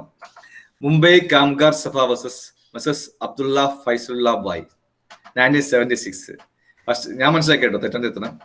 പിന്നെ അതിന് മുമ്പ് ഉണ്ടായേക്കാം, ഞാനത് ജസ്റ്റിസ് വി ആർ കൃഷ്ണയ്യരാണ് 1976 ഒരു ഫസ്റ്റ് പൊതു താല്പര്യ ഹർജികൾ, അല്ലെങ്കിൽ നെറ്റ്വാക്കിൽ ഒന്ന് പറയുന്നത് ചിലപ്പോൾ ആദ്യത്തെ ഘട്ടങ്ങളിലുള്ള പ്രധാനപ്പെട്ട കേസാണിത്. Mumbai Kamgar Sabha versus Messrs Abdul Bhai Fazalulla Bhai 1976. Justice V R കൃഷ്ണയ്യരാണ്. ജസ്റ്റിസ് വി ആർ കൃഷ്ണയ്യരാണ് ഒരു പൊതു താല്പര്യ ഹർജികളിൽ വലിയ പങ്കുവഹിച്ച ഒരു പ്രധാനപ്പെട്ട ജഡ്ജ്. മറ്റു 2 ജഡ്ജിമാരാണ് ഈ പറയുന്ന വ്യക്തികൾ. Justice P N Bhagwati, justice V R കൃഷ്ണയുടെ കൂടെ തന്നെ ഏകദേശം സമകാലികനായി സുപ്രീം കോടതി ഉണ്ടായ ജഡ്ജാണ്. അതുപോലെ ജസ്റ്റിസ് കുൽദീപ് സിംഗ് ആണ് പൊതുവെ സുപ്രീം കോടതിയിൽ എൻവയോൺമെന്റുമായി ബന്ധപ്പെട്ട് ധാരാളം കേസ് കേൾക്കുകയും അന്ന് വെള്ളിയാഴ്ചകളാണ് എൻവയോൺമെന്റൽ കേസുകൾ എടുക്കുക. അദ്ദേഹത്തെ ഗ്രീൻ ജഡ്ജ് എന്നറിയപ്പെട്ട വ്യക്തിയാണ് ജസ്റ്റിസ് കുൽദീപ് സിംഗ്. പിന്നീട് അതൊക്കെ മാറി നാഷണൽ ഗ്രീൻ ട്രിബ്യൂണൽ. അന്ന് നാഷണൽ ഗ്രീൻ ട്രിബ്യൂണൽ ഒന്നും ഇല്ലല്ലോ, അന്ന് നേരെ സുപ്രീം കോടതി തന്നെയായിരുന്നു എൻവയോൺമെന്റൽ കേസുകൾ കേട്ടിരുന്നത്. അപ്പോൾ ഈ പൊതു താല്പര്യ ഹർജികൾ പറയുമ്പോൾ ജസ്റ്റിസ് വി ആർ കൃഷ്ണയുടെ പേരും ജസ്റ്റിസ് പി എൻ ഭഗവതിയുടെ പേരും ജസ്റ്റിസ് കുൽദീപ് സിംഗിന്റെ പേരും പരാമർശിക്കപ്പെടാതെ വയ്യ. യെസ്. ഇനി വന്നിട്ടുള്ള ചില principles. Actually these principles are not there in the constitution ഇല്ല. അത് ഓരോ കേസുകൾ പരിഗണിച്ചപ്പോൾ കോടതികൾ ഓരോ പ്രിൻസിപ്പിൾസ് കൊണ്ടുവന്ന സംഭവങ്ങളാണ്. അതിനകത്ത് ഞാൻ പ്രിൻസിപ്പിൾസ് വിശദമായി പറയും, പേര് മാത്രം പറയാം. പബ്ലിക് ട്രസ്റ്റ് ഡോക്ട്രിൻ എന്ന് പറയുന്ന ഒരു പ്രിൻസിപ്പിൾ കേസുകൾ വിചാരണ ചെയ്യുന്ന സമയത്ത് സുപ്രീം കോടതി വന്നു. മറ്റൊരു പ്രിൻസിപ്പിളാണ് പ്രിക്കോഷണറി പ്രിൻസിപ്പിൾ എന്ന പ്രിൻസിപ്പിൾ. മറ്റൊന്നാണ് പൊല്യൂട്ടർ പേസ് പ്രിൻസിപ്പിൾ. മറ്റൊരു Inter generational equity, absolute liability, sustainable development. ഇത്രയൊക്കെ പ്രിൻസിപ്പിൾസ് പിന്നീട് ഈ പബ്ലിക് ഇൻട്രസ്റ്റ് ലിറ്റിഗേഷനിലൂടെ വന്നിട്ടുള്ള കേസുകളിലൂടെ കോടതികൾ ഉണ്ടാക്കിയ ചില എൻവയോൺമെന്റൽ പ്രിൻസിപ്പിൾസ് ആണ് public trust doctrine, precautionary principle, polluter pays principle, Inter generational equity, theory of absolute liability and sustainable development. ഓരോ പ്രിൻസിപ്പിൾസും പെട്ടെന്ന് പറയാം, ഒരു കേസുമായി ബന്ധപ്പെട്ട് പറയാം കേട്ടോ. പബ്ലിക് ട്രസ്റ്റ് ഡോക്ട്രിൻ എന്ന് പറഞ്ഞാല് ഈ കാണുന്ന പുഴകളുടെ, ഈ കാണുന്ന ഈ പ്രകൃതിയുടെ, കാടിന്റെ, കാട്ടും ജീവികളുടെ ഉടമസ്ഥനാരാണ്? ഇതേ വിഷയമാണ് ഈ ഗുജറാത്തിലെ ഗീർ വനങ്ങളിലെ ചില സിംഹങ്ങളെ ബീഹാറിലേക്ക് മാറ്റാൻ തീരുമാനിച്ചു. അതായത് ബീഹാറില് ഒരു വലിയ പ്രദേശം, എത്രയോ ഗ്രാമങ്ങൾ ഒഴിപ്പിച്ചിട്ടാണ്. കാരണം ഈ സിംഹങ്ങൾ അവിടെ മാത്രമേ ഉള്ളൂ, ഏഷ്യാറ്റിക് ലയൺ അവിടെ മാത്രമേ ഉള്ളൂ. അവിടുന്ന് ഒഴിപ്പിച്ചിട്ട് കുറച്ചെണ്ണത്തിനെ കൊടുന്നിട്ട് ബീഹാറിൽ കൊണ്ടുവന്നിട്ട് വേറെ സ്ഥലത്ത് കൂടി ഇത് ഉണ്ടാക്കിയെടുക്കാനുള്ള ശ്രമത്തിലായിരുന്നു. അത് ബീഹാറിലെ ഗ്രാമങ്ങൾ ഒഴിപ്പിച്ചിട്ട് ഒരുപാട് ഇഷ്ടംപോലെ കിലോമീറ്റർ എന്ന പ്രദേശം ബീഹാർ ഒഴിപ്പിച്ചിട്ട് അവസാനം ഗീർ സിംഹങ്ങളെ കുറച്ചെണ്ണത്തിനെ ബീഹാറിലേക്ക് മാറ്റാൻ തീരുമാനിച്ചു. അന്ന് നരേന്ദ്രമോദിയാണ് ഗുജറാത്ത് മുഖ്യമന്ത്രി. ഗവൺമെന്റ് എതിർത്തു, ഞങ്ങളെ സിംഹങ്ങളെ കൊണ്ടുപോകാൻ പറ്റില്ല. ബീഹാറിലാണെങ്കിൽ എല്ലാം റെഡിയാക്കി നിൽക്കുകയാണ്, അവിടെ ആളുകളൊക്കെ ഒത്ത് ഒഴിപ്പിച്ച് റെഡിയായി നിൽക്കുക, സിംഹങ്ങളെ വേണമെന്ന് ബീഹാർ സർക്കാരും. അപ്പൊ ഗുജറാത്ത് സർക്കാരും ബീഹാർ സർക്കാരും പ്രശ്നമായി. അപ്പൊ ചോദ്യം, ഈ സിംഹം ആരുടേതാണ്? ആരാണ് ഇതിന്റെ മുതലാളി? Who is the owner of this wild animals? Public trust ഡോക്ടറിൽ പറയുന്നത് ഇത്രേ ഉള്ളൂ, the state is the trustee of all natural resources. State ഉടമസ്ഥനല്ല. ട്രസ്റ്റി ആരാ? വേറൊരാളുടെ സ്വത്ത്, അല്ലെങ്കിൽ അത് കൈകാര്യം ചെയ്യുന്ന ആൾ ട്രസ്റ്റി. ട്രസ്റ്റി 2 പാർട്ട് ഉണ്ടാവുള്ളൂ, ഒന്ന് ട്രസ്റ്റി, 2 ബെനിഫിഷ്യറി. അപ്പോ ഈ കാട്, പ്രകൃതി, പുഴകൾ, മലകൾ, അവൻ്റെയൊക്കെ ട്രസ്റ്റി എന്ന് പറഞ്ഞാൽ സൂക്ഷിപ്പുകാരൻ മാത്രമാണ് state. The state is the trustee of all natural resources which are by nature meant for public use and enjoyment. State ഉടമസ്ഥനല്ല, state is not the owner, state is only trustee എന്നാണ്. അപ്പൊ അപ്പൊ trustee ഉണ്ടായാൽ there should be a beneficiary. ഒരാൾ beneficiary ആയിരിക്കണമല്ലോ. ആരാ beneficiary? Public at large. ഈ നാട്ടിലെ ജനങ്ങളാണ് ബെനിഫിഷ്യറി. എന്തിന്റെ beneficiary? Of the sea shore, കടൽ തീരങ്ങളുടെ ബെനിഫിഷ്യറി. റണ്ണിങ് വാട്ടേഴ്സ്, ഒഴുകുന്ന വെള്ളത്തിന് ബെനിഫിഷ്യറി. എയർസ്, കാറ്റിന്റെ, വായുവിന്റെ. ഫോറസ്റ്റ്, കാടിന്റെ. ആൻഡ് എക്കോളജിക്കലി ഫ്രജൈൽ ലാൻഡ്സ്, ഇതിനൊക്കെ ബെനിഫിഷ്യറി ജനങ്ങളാണ്. അപ്പോ ഇതാണ് ഈ പബ്ലിക് ട്രസ്റ്റ് ഡോക്ടറിന്റെ ഉത്തരവാദിത്വം. അപ്പൊ ട്രസ്റ്റാണ്, സ്റ്റേറ്റ് ട്രസ്റ്റിയാണ്, ഉത്തരവാദിത്തത്തോടെ ഏൽപ്പിച്ച മുതലാണ്. ഇതാണ് പ്രധാനപ്പെട്ട പബ്ലിക് ട്രസ്റ്റ് ഡോക്ടറിന് വന്ന പ്രധാനപ്പെട്ട case. MC Mehta versus Kamal Nath ആണ്. 1997 ആണ്. കമൽനാഥ് അന്ന് മധ്യപ്രദേശിലെ മുഖ്യമന്ത്രി, കേന്ദ്രമന്ത്രിയായ സംശയമുണ്ട്. ഓക്കെ പറയാം. A private company span Motors private limited. ഒരു പ്രൈവറ്റ് കമ്പനി സ്പാൻ മോട്ടോഴ്സ് എന്നാണ് പ്രൈവറ്റ് കമ്പനിയുടെ പേര്. ആ പ്രൈവറ്റ് കമ്പനി മധ്യപ്രദേശിലാണ് സംഭവം. അതിനകത്ത് അന്നത്തെ കേന്ദ്രമന്ത്രിയായിരുന്ന കമൽനാഥിന് ലിങ്ക് ഉണ്ടെന്ന് പറയപ്പെടുന്നു. കമൽനാഥിന് ലിങ്ക് ഉള്ള ആ company built A club near river Beas. മധ്യപ്രദേശിലെ ബിയാസ് നദിക്കരയിൽ ഒരു വലിയ club, span Motors private company എന്ന് പറയുന്ന കമ്പനി, പ്രൈവറ്റ് ലിമിറ്റഡ് എന്ന കമ്പനി മധ്യപ്രദേശിലെ ബിയാസ് നദിക്കരയിൽ ഒരു വലിയ ക്ലബ്ബ് ഉണ്ടാക്കുന്നു. ശരി, ക്ലബ്ബ് ഉണ്ടാക്കാം. By encroaching forest land. അവിടെയൊക്കെ ഒരു ആദിവാസി ഫോറസ്റ്റ് ഏരിയ ഒക്കെയാണ്. അപ്പൊ അതുകൊണ്ട് ചെറിയ രൂപത്തിലൊക്കെ ഫോറസ്റ്റ് ലാൻഡിനെ കുറച്ച് നന്നായി എൻക്രോച്ച് ചെയ്തു. ഫോറസ്റ്റ് ലാൻഡ് എൻക്രോച്ച് ചെയ്യുന്നു. എന്നിട്ടോ ലേറ്റർ റെഗുലൈസ്ഡ്. ഈ ഫോറസ്റ്റ് ലാൻഡിനെ അതിക്രമിച്ചുകൊണ്ട് അവിടെ ക്ലബ്ബ് ഉണ്ടാക്കുകയും, പക്ഷെ അതിക്രമിച്ചതൊക്കെ കമൽനാഥ് മിനിസ്റ്റർ ആയപ്പോ അത് റെഗുലറൈസ് ചെയ്തു. എന്നിട്ട് എന്ത് ചെയ്തു? കാട് പാട്ടത്തിന് കൊടുത്തു. കാട് ഈ പ്രൈവറ്റ് സ്പാൻ മോട്ടോഴ്സ് പ്രൈവറ്റ് ലിമിറ്റഡിന് കമ്പനിക്ക് ലീസിന് കൊടുത്തു. അപ്പോ അത് ലീസായി. എന്നിട്ടോ അപ്പോ കാട് അതിക്രമിച്ച് കടന്നു. അതൊക്കെ പിന്നെ കുറെ കാലത്തേക്ക് ലീസിന് കിട്ടി. പിന്നെ എന്നിട്ട് എന്ത് ചെയ്തു? എർത്ത് മൂവേഴ്സും ബുൾഡോസേഴ്സും കൊണ്ടുവന്നിട്ട്, അതാണ് അടുത്തതാട്ടോ. ആദ്യം കാട് അതിക്രമിച്ചു, അത് പിന്നെ പാട്ടത്തിന് കിട്ടി, കാട് കിട്ടി. 2 എർത്ത് മൂവേഴ്സും ബുൾഡോസേഴ്സും കൊണ്ടുവന്നിട്ട് അവര് to create a new canal by diverting the flow of the river. Beas നദിയുടെ ഗതി മാറ്റി. ഒരു നദിയുടെ ഗതി മാറ്റി, ഒരു പുഴയുടെ ഗതി മാറ്റുകയാണ്. അത് എർത്ത് മൂവേഴ്സും ബുൾഡോസറും കൊണ്ടുവന്നിട്ട് പുഴയുടെ ഗതി മാറ്റുക. കാരണം പുഴ അവിടെ ഉണ്ടെങ്കിൽ ആ പുഴയെ ചിലപ്പോ കരകവിഞ്ഞൊഴുകും. കരകവിഞ്ഞൊഴുകുമ്പോൾ ഒരുപക്ഷെ വെള്ളപ്പൊക്കം ഉണ്ടായേക്കാം. അപ്പൊ എന്ത് ചെയ്ത്? പുഴയെ മാറ്റുകയാണ്. ആ പുഴക്കടുത്ത് കൊണ്ടൊരു മോട്ടോർ സ്ഥാപിക്കുന്നു, ക്ലബ്ബ് സ്ഥാപിക്കുന്നു. എന്നിട്ട് ആ ക്ലബിലേക്ക് പുഴ അതിക്രമിച്ച് വരാതിരിക്കാൻ വേണ്ടിയിട്ട് പുഴയുടെ വഴി തിരിച്ചൊഴുകുകയാണ്, പുഴയുടെ ഗതി മാറ്റുകയാണ്. To save the motel from future floods. ആ സമയത്ത് MC Mehta filed public investigation. MC Mehta എന്ന് പറയുന്ന അഭിഭാഷകൻ ഒരു പൊതു താല്പര്യ ഹർജി കൊടുക്കുന്നു. ജസ്റ്റിസ് കുൽദീപ് സിംഗ് ആണ്, ഞാൻ നേരത്തെ പറഞ്ഞ ഗ്രീൻ ജഡ്ജ് എന്ന് പറയപ്പെടുന്ന ജസ്റ്റിസ് കുൽദീപ് സിംഗ് ആണ് ആ സമയത്ത് കേസ് എടുക്കുന്നത്. അദ്ദേഹം ആദ്യമായിട്ട് പബ്ലിക് ട്രസ്റ്റ് ഡോക്ട്രിൻ എന്ന് പറയുന്ന കൺസെപ്റ്റ് കൊണ്ടുവന്നു. അത് അദ്ദേഹം ഈ കേസിൽ അപ്ലൈ ചെയ്തു. അദ്ദേഹം പറഞ്ഞതാണ്, എന്താണ് പബ്ലിക് ട്രസ്റ്റ് ഡോക്ട്രിൻ? നദികളും കടൽ തീരങ്ങളും കാടും കാറ്റും എല്ലാം ഗവൺമെന്റ് കൈകാര്യം ചെയ്യുന്നത് ട്രസ്റ്റിഷിപ്പ് മാത്രമാണ്, ഓണർ അല്ല. For the free and unimpeded use of general public. പൊതുജനങ്ങൾക്ക് സൗജന്യമായിട്ടും തടസ്സമില്ലാതെയും ഉപയോഗിക്കാൻ വേണ്ടിയിട്ട് ഗവൺമെന്റ് കൈകാര്യം ചെയ്യുന്നതാണ് എന്നാണ്. Rivers, seashores, forest and air were held by the government in trusteeship for the free and unimpeded use of general public. അത് സ്റ്റേറ്റിന്റെ ഉടമസ്ഥയിലല്ല, ട്രസ്റ്റിഷിപ്പ് മാത്രം. ഇതാണ് ഫസ്റ്റ് പ്രിൻസിപ്പിൾ. അതിനകത്ത് ഈ പബ്ലിക് ട്രസ്റ്റ് ഡോക്ട്രിൻ ഇന്ത്യയിലേക്ക് വരുന്നത് റോമൻ കൺസെപ്റ്റ് ആണ്. റോമൻ എംപയറിൽ ഈ കൺസെപ്റ്റ് ഉണ്ടായിരുന്നു. ദേ ഫോളോഡ് ദിസ് ഡോക്ട്രിൻ.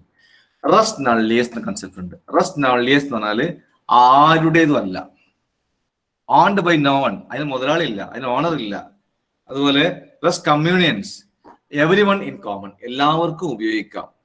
ഇതാണ് നമ്മുടെ കമ്മട്ടിപ്പാടത്തില്, പിന്നെ പറഞ്ഞല്ലോ കമ്മട്ടിപ്പാടത്തില്ലേ, അക്കാണും വിനായകന്റെ പാട്ടില്ലേ, അക്കാണും മാമലയൊന്നും നമ്മുടേതല്ല എൻ മകനെ, ഇക്കായൽ കയവും കരയും ആരുടേതുമല്ല എൻ മകനെ.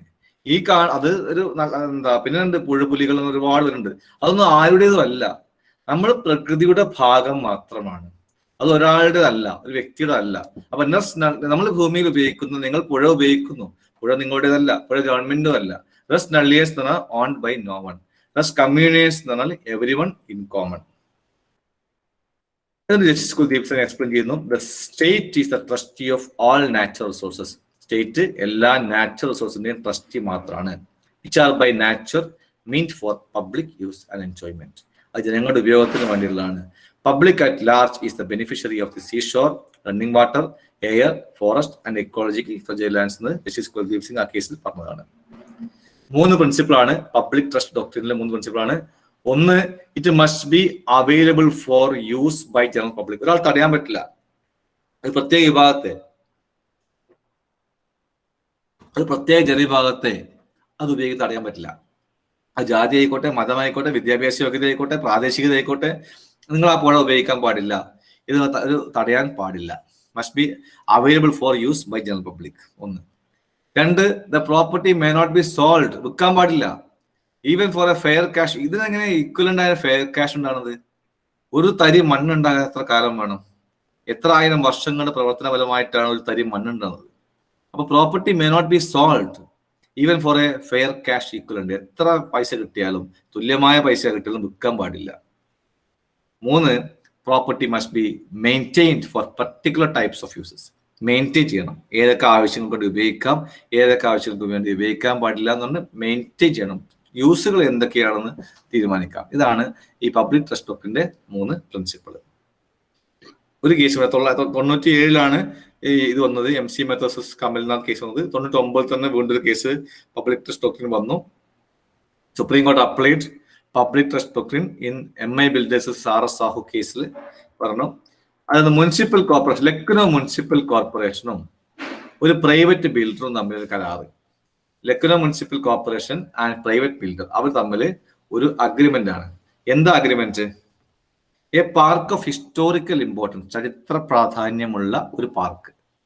ചരിത്ര പ്രാധാന്യമുള്ള ഒരു park handed over to builder for underground air condition shopping complex. ആ പാർക്ക് കൊടുത്തു. ചരിത്ര പ്രാധാന്യമുള്ള പാർക്ക് ഒരു പ്രൈവറ്റ് ബിൽഡർക്ക് കൊടുക്കുകയാണ്. അവിടെ പ്രൈവറ്റ് ബിൽഡർ കൊടുത്തിട്ട് അവിടെ ഒരു ഷോപ്പിംഗ് കോംപ്ലക്സ്. നമുക്ക് മുനിസിപ്പാലിറ്റിക്കാർക്ക് അത്രേ ഉള്ളൂ.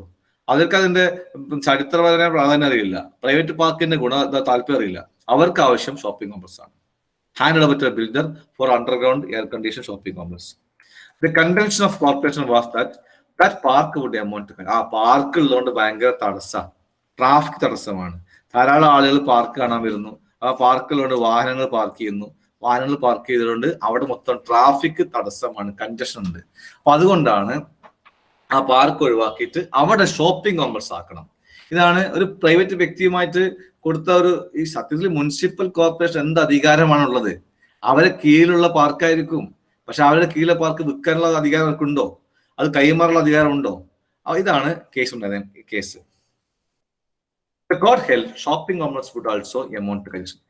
സോ കോടതി ചോദിച്ച ചോദ്യം ഇതാണ്: ഒരു പാർക്ക് കാണാൻ ആളുകൾ വരുമ്പോൾ കൺജഷൻ ഉണ്ടെങ്കിൽ, ജനത്തിരക്ക് ഉണ്ടെങ്കിൽ, ഷോപ്പിംഗ് കോംപ്ലക്സ് ആകുമ്പോൾ ജനത്തിരക്ക് ഉണ്ടാവില്ലേ? അപ്പൊ ഷോപ്പിംഗ് കോംപ്ലക്സിലെ കാര്യം വരില്ലേ? പാർക്കിന് കൺജഷൻ ഉണ്ടെങ്കിൽ ഷോപ്പിംഗ് കോംപ്ലക്സിലും കൺജഷൻ ഉണ്ടാവും. The corporation has no right to part with a park of historical importance. ചരിത്ര പ്രാധാന്യമുള്ള പാർക്ക് വിട്ടുകൊടുക്കാൻ കോർപ്പറേഷന് യാതൊരു അധികാരവും ഇല്ല. The court held that the corporation has violated its duty as a public trustee. ഈ ഭരണാധികാരികള്, municipal ഭരണാധികാരികള്, corporation ഭരണാധികാരികള് duty മറക്കരുത്. ഇവിടെ corona വന്നിട്ട് ഓരോ ആളുകൾ മരണപ്പെട്ടുകൊണ്ടിരിക്കുകയാണ്. പല വീടുകളിലും ഭക്ഷണം കിട്ടാത്ത അവസ്ഥയാണ്. അതിങ്ങനെയൊക്കെ ഉണ്ട്. അപ്പൊ ആ സമയത്ത് ഒരു മുനിസിപ്പൽ ഭരണാധികാരി, കോർപ്പറേഷൻ ഭരണാധികാരികളൊക്കെ അവരുടെ ഡ്യൂട്ടിയാണ് ചെയ്യേണ്ടത്. അല്ലാതെ എന്നെ സല്യൂട്ട് ചെയ്യുന്നില്ല എന്ന് പറഞ്ഞിട്ട് പരാതി കൊടുക്കല്ല വേണ്ടത്. എന്നെ സല്യൂട്ട് ചെയ്യുന്നുണ്ടോ ഇല്ല എന്നുള്ളതല്ല വിഷയം, അത് എന്റെ ഡ്യൂട്ടി ഞാൻ ചെയ്യുന്നുണ്ടോ എന്നുള്ളതാണ് വിഷയം. അപ്പോ order to restore the park in its original form within 3 months. ആ പാർക്ക് പഴയ ഫോമിലേക്ക് ആക്കാൻ 3 മാസം സമയം കൊടുത്തു. ഷോപ്പിംഗ് കോംപ്ലക്സ് കരാറ് പോയി, എല്ലാം കോർട്ട് ക്യാൻസൽ ചെയ്തു.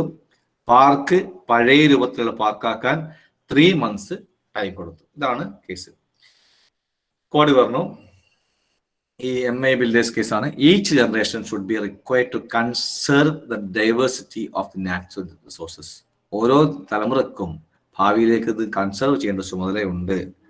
Each generation should require to maintain the quality of plants so that it is us to know. പറയാം, അതിലേക്ക് വരാം. ഇത് അവിടെ നിൽക്കാം. അപ്പൊ ഒരു കേസ് ഞാൻ പറഞ്ഞു, ഇത് പിന്നെ പറയാട്ടോ. അപ്പൊ പബ്ലിക് ട്രസ്റ്റ് ഡോക്ട്രിൻ പറഞ്ഞു. നമ്മളിപ്പോ പറഞ്ഞ കാര്യങ്ങൾ കോൺസ്റ്റിറ്റ്യൂഷണൽ ആസ്പെക്ട്, കോൺസ്റ്റിറ്റ്യൂഷനിൽ 5 സ്ഥലത്ത് ഈ എൻവയോൺമെന്റിനെ കുറിച്ച് പറയുന്ന കാര്യം പറഞ്ഞു. പബ്ലിക് ട്രസ്റ്റ് ഡോക്ട്രിൻ എന്ന് പറഞ്ഞാൽ സ്റ്റേറ്റിന് ഉടമസ്ഥതയില്ല, സ്റ്റേറ്റ് സൂക്ഷിപ്പുകാരൻ മാത്രമാണ്, സ്റ്റേറ്റിന് എല്ലാ ആളുകളും സൂക്ഷിപ്പുകാരൻ മാത്രമാണ്, അത് കൃത്യമായി സൂക്ഷിച്ചിട്ട് പിന്നെ ജനങ്ങൾക്ക് ഉപയോഗിക്കാറുള്ള അത് മാത്രം. അതാണ് പബ്ലിക് ട്രസ്റ്റ് ഡോക്ട്രിൻ. അതിനകത്ത് 2 കേസുകൾ പറഞ്ഞു. ഒന്ന് MC Mehta versus Kamal Nath, 2 MI builders RS Sahu, 2 case. Precautionary principle ആണ് നെക്സ്റ്റ് പറയാൻ പോകുന്നത്. പ്രിക്കോഷണറി പ്രിൻസിപ്പിൾ, അടുത്ത പ്രിൻസിപ്പിൾ. 5-6 പ്രിൻസിപ്പിൾ പറയുന്നുണ്ട്. precautionary principle. When there is a threat of serious and irreversible damage, ഒരു വലിയ ഡാമേജ് ഉണ്ടാക്കാൻ പോവാണ്.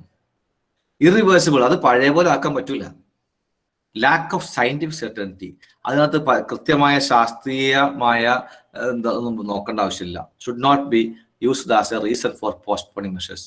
ഒരു വലിയ രൂപത്തിലുള്ള ഒരു പ്രകൃതി നാശം വരികയാണ്, പരിസ്ഥിതി നാശം വരികയാണ്, വന്നു കഴിഞ്ഞാൽ അതിനെ വീണ്ടും പഴയ പോലെ ആക്കാൻ കഴിയില്ല.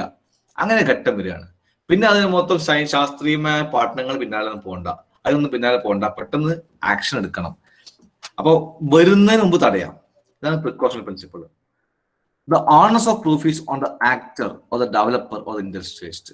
അങ്ങനെ ഒരു പരിസ്ഥിതി മലിനീകരണം ഉണ്ടാവില്ല, പ്രിക്കോഷണറി പ്രിൻസിപ്പിൾ പ്രകാരം പരിസ്ഥിതി മലിനീകരണം ഉണ്ടാവില്ല എന്ന് ഉറപ്പ് തരേണ്ടത് ആരാണോ ആ പ്രവൃത്തി ചെയ്യുന്നത്, അല്ലെങ്കിൽ ആരാണോ ആ സ്ഥലം ഡെവലപ്പ് ചെയ്യുന്നത്, അല്ലെങ്കിൽ ആരാണോ വ്യവസായി, അയാളാണോ ഉറപ്പ് നൽകേണ്ടത്.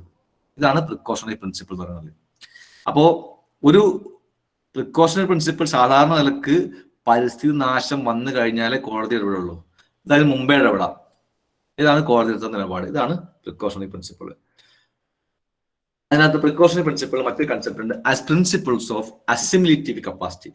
അസിമിലേറ്റീവ് കപ്പാസിറ്റി എന്ന് പറഞ്ഞാൽ പ്രകൃതിക്ക് സ്വയം പ്രശ്നങ്ങൾ പരിഹരിക്കാനുള്ള കഴിവുണ്ട്. ഇപ്പൊ നിങ്ങൾ ഒരു പരിസ്ഥിതി നാശം പ്രകൃതിക്ക് ഉണ്ടായി കഴിഞ്ഞാൽ, നിങ്ങൾക്ക് ഈ പ്രളയകാലത്തൊക്കെ അറിയാം, നിങ്ങൾ കടലിലേക്ക് വലിച്ചെറിഞ്ഞ അതേ സാധനങ്ങളൊക്കെ കടൽ തിരിച്ചിടും. ഇങ്ങോട്ടൊക്കെ തന്നല്ലോ, ഓരോ പ്രളയത്തിൽ തിരിച്ചിടുന്നുണ്ട്. അപ്പോ പ്രകൃതിക്ക് സ്വന്തമായിട്ട് അത് പ്രശ്നങ്ങൾ പരിഹരിക്കാനുള്ള കഴിവുണ്ട്. പക്ഷേ environment itself absorbs the shock of pollution. Environment തന്നെ ആ പൊല്യൂഷന്റെ ഷോക്ക് ക്ലിയർ ചെയ്യാൻ പ്രകൃതിക്ക് തന്നെ സംവിധാനമുണ്ട്. പക്ഷെ beyond a certain limit the pollution may cause damage to environment. പക്ഷേ ഒരു പരിധിക്കപ്പുറം പോയി കഴിഞ്ഞാൽ, ഒരു പരിധിക്ക് അപ്പുറത്തേക്കുള്ള പരിസ്ഥിതി നാശം വന്നു കഴിഞ്ഞാൽ പിന്നെ പ്രകൃതിക്ക് പഴയതുപോലെ മാറ്റാൻ കഴിയില്ല. ഇതാണ് അസിമിലേറ്റീവ് കപ്പാസിറ്റിന്റെ കോൺസെപ്റ്റ്. മോഹനകൃഷ്ണൻ കാലടിയുടെ ഒരു കവിതയുണ്ട്, അല്ല പി പി രാമേന്ദ്രൻ സോറി, കുന്നുകൾ എന്നാണ് കവിതയുടെ പേര്. കുന്നുകൾ. ഉമ്മറത്ത് ഇന്നലെ മറന്നു വെച്ച ഒരു കിണ്ടി കാണാതെ പോയതുപോലെ ഇന്നലെ രാത്രി ഉറങ്ങാൻ കിടന്നപ്പോൾ കണ്ട ഒരു മല ഇന്ന് കാണുന്നില്ല. മലകളെല്ലാം റോഡ് പണി, കുന്നുകളെല്ലാം റോഡ് പണിക്ക് പോയിക്കൊണ്ടിരിക്കുകയാണ്. ഓരോ ലോറികളായിട്ട് ഓരോ കുന്നുകൾ ഇങ്ങനെ ഇറങ്ങിക്കൊണ്ടിരിക്കുകയാണ് എന്നൊക്കെ പറഞ്ഞിട്ടുള്ള കവിതയുണ്ട്. അതായത് ഇന്നലെ രാത്രി കണ്ട കുന്ന് ഇന്ന് കാണുന്നില്ല. അപ്പോ അത് അത്രയും വലിയ രൂപത്തിലുള്ള പാരിസ്ഥിതിക ആക്രമണം വരുമ്പോൾ പ്രകൃതിക്ക് സ്വയം അത് പരിഹരിക്കാൻ കഴിയില്ല. അതാണ് അസിമിലേറ്റീവ് കപ്പാസിറ്റി. നോർമൽ കേസിൽ കപ്പാസിറ്റി ഉണ്ട്, പിന്നെ അപ്പുറത്തേക്ക് പോയി കഴിഞ്ഞാൽ പ്രകൃതിക്ക് ചെയ്യാൻ കഴിയില്ല. അപ്പോ അവിടുന്ന് അസിമിലേറ്റീവ് കപ്പാസിറ്റി, പ്രകൃതി സ്വയം പരിഹരിക്കും എന്നുള്ള ആ കൺസെപ്റ്റിൽ നിന്ന് പ്രിക്കോഷണറി പ്രിൻസിപ്പിളിലേക്ക് സുപ്രീം കോടതി പോവുകയാണ്. ആ ലിമിറ്റ് എവിടെ നിൽക്കുന്നുവോ, ആ ലിമിറ്റ് എവിടെ മറികടക്കുന്നുവോ, the role of law begins when the limit is crossed. ഒരു പരിധി വരെയൊക്കെ ആവാം, ഒരു പരിധിക്ക് അപ്പുറത്തേക്ക് പോയി കഴിഞ്ഞാൽ കോടതി ഇടപെടണം, നിയമം ഇടപെടണം. If it is irreversible damage, തിരിച്ച് ചെയ്യാൻ പറ്റാത്ത രൂപത്തിലുള്ള ഡാമേജ് ആണ് ഈ കോടതി മുഴുവൻ ആവണമെന്നില്ല, അതിന് മുമ്പ് തന്നെ കോടതിക്ക് ഇടപെടണം. ലോ കനോട്ട് വെയിറ്റ്, നിയമത്തിന് കാത്തു നിൽക്കാൻ കഴിയില്ല. Shift from assimilatory capacity to precautionary principle. അപ്പൊ സെക്കൻഡ് പ്രിൻസിപ്പിൾ പ്രിക്കോഷണറി പ്രിൻസിപ്പിളിലേക്ക് എത്തി. താജ്മഹൽ കേസ് പ്രിക്കോഷണറി പ്രിൻസിപ്പിൾസിന്റെ ഒരു ക്ലാസിക് എക്സാമ്പിൾ ആണ് താജ്മഹൽ കേസ്.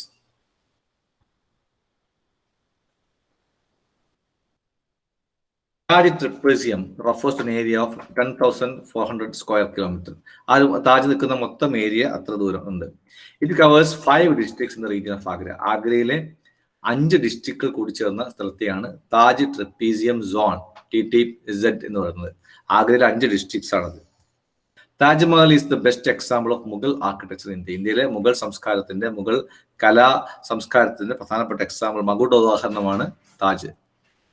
983 യുനെസ്കോ താജിനെ വേൾഡ് ഹെറിറ്റേജ് സൈറ്റ്, ലോക പൈതൃക പട്ടികയിൽ ഉൾപ്പെടുത്തിയാണ് താജ്മഹലിനെ. ഓക്കെ, സംഭവിച്ചു പറയാം. MC മേത്ത താജ്മഹൽ സന്ദർശിക്കാൻ പോകുന്നു. MC മേത്ത താജ്മഹൽ കാണുന്ന ഈ വിഷയം താജ്മഹൽ വിഷയം ഉണ്ടായ സമയത്ത് MC മേത്ത താജ്മഹൽ സന്ദർശിക്കാൻ പോകുന്നു. അദ്ദേഹം കണ്ട കാര്യം പറയാം. 1984 MC മേത്ത താജ്മഹൽ വിസിറ്റ് ചെയ്യുന്നത്. He saw the monuments marble had turned yellow. വെണ്ണക്കൽ ശില്പമാണ് താജ്മഹൽ. ആ വെണ്ണക്കൽ ശില്പത്തിന്റെ വൈറ്റ് കളറ് പതുക്കെ പതുക്കെ പെയിൽ യെല്ലോ നിറമായിട്ട് മാറിക്കൊണ്ടിരിക്കുന്നു. He filed a petition before Supreme Court of India. അദ്ദേഹം സുപ്രീം കോടതി മുമ്പാകെ ഒരു പെറ്റീഷൻ ഫയൽ ചെയ്യുന്നു. അപ്പോൾ പെറ്റീഷൻ ഫയൽ ചെയ്യുമ്പോൾ this is a picture of Taj. White അല്ല, വൈറ്റിൽ നിന്ന് it becomes a grey pale യെല്ലോയിലേക്ക് മാറിക്കൊണ്ടിരിക്കുന്ന താജ്മഹൽ. ഇതാണ് താജിന്റെ ചിത്രം. ഓക്കെ, ഈ relied on the report of Varadarajan committee. നമ്മൾ കോടതി കേസ് കൊടുക്കുമ്പോൾ സയന്റിഫിക് ആയ എവിഡൻസോട് കൂടി കൊടുക്കുക. വരദരാജൻ കമ്മിറ്റി റിപ്പോർട്ട് കൊടുത്തു ഓൺ എൻവയോൺമെന്റൽ impact of Mathura refineries. Taj Mahal ചുറ്റുമുള്ള മധുര റിഫൈനറീസിലുള്ള അവർ നടത്തുന്ന എൻവയോൺമെന്റൽ ഇമ്പാക്റ്റിനെ കുറിച്ചുള്ള വരദരാജൻ കമ്മിറ്റി റിപ്പോർട്ട് കൂടി കൊടുക്കുന്നു. Petition MC major arguments. Chemical industries are major source of damage Taj Mahal. താജ്മഹലിന്റെ ഈ ശോഷണത്തിന്റെ, താജ്മഹലിന്റെ ഈ ഒരു അവസ്ഥയുടെ പ്രധാനപ്പെട്ട കാരണം കെമിക്കൽ ഇൻഡസ്ട്രീസ് ആണ്. Gases like SO2, sulfur dioxide, with the help of oxygen in the atmosphere result in acid rain. Taj Mahal ഈ സൾഫർ ഡയോക്സൈഡ് ഓക്സിജനുമായി കൂട്ടിച്ചേർന്നുകൊണ്ട് പിന്നെ ആസിഡ് റെയിന് കാരണമാകുന്നു. This has a corroding effect on the marble of Taj Mahal. അപ്പൊ sulphur ഡയോക്സൈഡും അന്തരീക്ഷത്തിൽ oxygen കൂടി ചേർന്നുകൊണ്ട് അമ്ലമഴ ആസിഡ് റെയിൻ ഉണ്ടാക്കുകയും അത് മാർബിളിന്റെ അഫക്ട് ചെയ്യുകയും ചെയ്യുന്നു. ഇതാണ് പുള്ളിയുടെ MC മേത്തയുടെ main arguments. Damaged marble used in Taj Mahal is visible. സാധാരണ വ്യക്തിക്ക്, കോമൺ പ്രൂഡന്റ് മാന്, അത് റീസണബിൾ മാനും മനസ്സിലാക്കാൻ പറ്റും താജ്മഹലിന് ഡാമേജ് സംഭവിക്കുന്നുണ്ടെന്ന് ഒരു സയന്റിഫിക് സ്റ്റഡിയും വേണ്ട, സാധാരണ കണ്ടാൽ തന്നെ മനസ്സിലാവും. At some places yellow spot are magnified by ugly brown and black spots. ചില സ്ഥലത്ത് യെല്ലോ സ്പോട്ടുകൾ വന്നിട്ടുണ്ട്. ആ സ്പോട്ടുകൾക്ക് അപ്പുറത്ത് ബ്രൗൺ ബ്ലാക്ക് സ്പോട്ടുകളും താജ്മഹൽ വന്നിട്ടുണ്ട്. This petition seeks ആവശ്യത directions from the court to authorities to take effective measures. കോടതിയിൽ നിന്ന് നിർദ്ദേശം കിട്ടണം, ഡയറക്ഷൻ കിട്ടണം, അതോറിറ്റീസിനോട് എഫക്റ്റീവ് മെഷേഴ്സ് എടുക്കാൻ വേണ്ടിയിട്ട് നിർദ്ദേശം കിട്ടണം എന്ന് പറഞ്ഞു. ഇതാണ് ആവശ്യം. സുപ്രീം കോടതി എന്ത് പറഞ്ഞു? സുപ്രീം കോടതി directed the UP pollution control board survey done. പെട്ടെന്ന് അതിവേഗം ഒരു സർവേ ചെയ്യാൻ തീരുമാനിച്ചു. ചെയ്യാൻ വേണ്ടി UP പൊല്യൂഷൻ കൺട്രോൾ ബോർഡിനെ ഏൽപ്പിച്ചു. To find the source of pollution in this area. താജ്മഹലിൽ പ്രധാനമായിട്ടും പൊല്യൂട്ട് ചെയ്യുന്നത് ആരൊക്കെയാണ് എന്ന് കണ്ടെത്താനുള്ള ഒരു survey. UP pollution control board recognised 511 industries and issues notice. 511 വ്യവസായ സ്ഥാപനം കണ്ടുപിടിച്ചു, അവർക്ക് നോട്ടീസ് കൊടുത്തു. സുപ്രീം കോടതി director the UP pollution control board to install anti pollution treatment plants.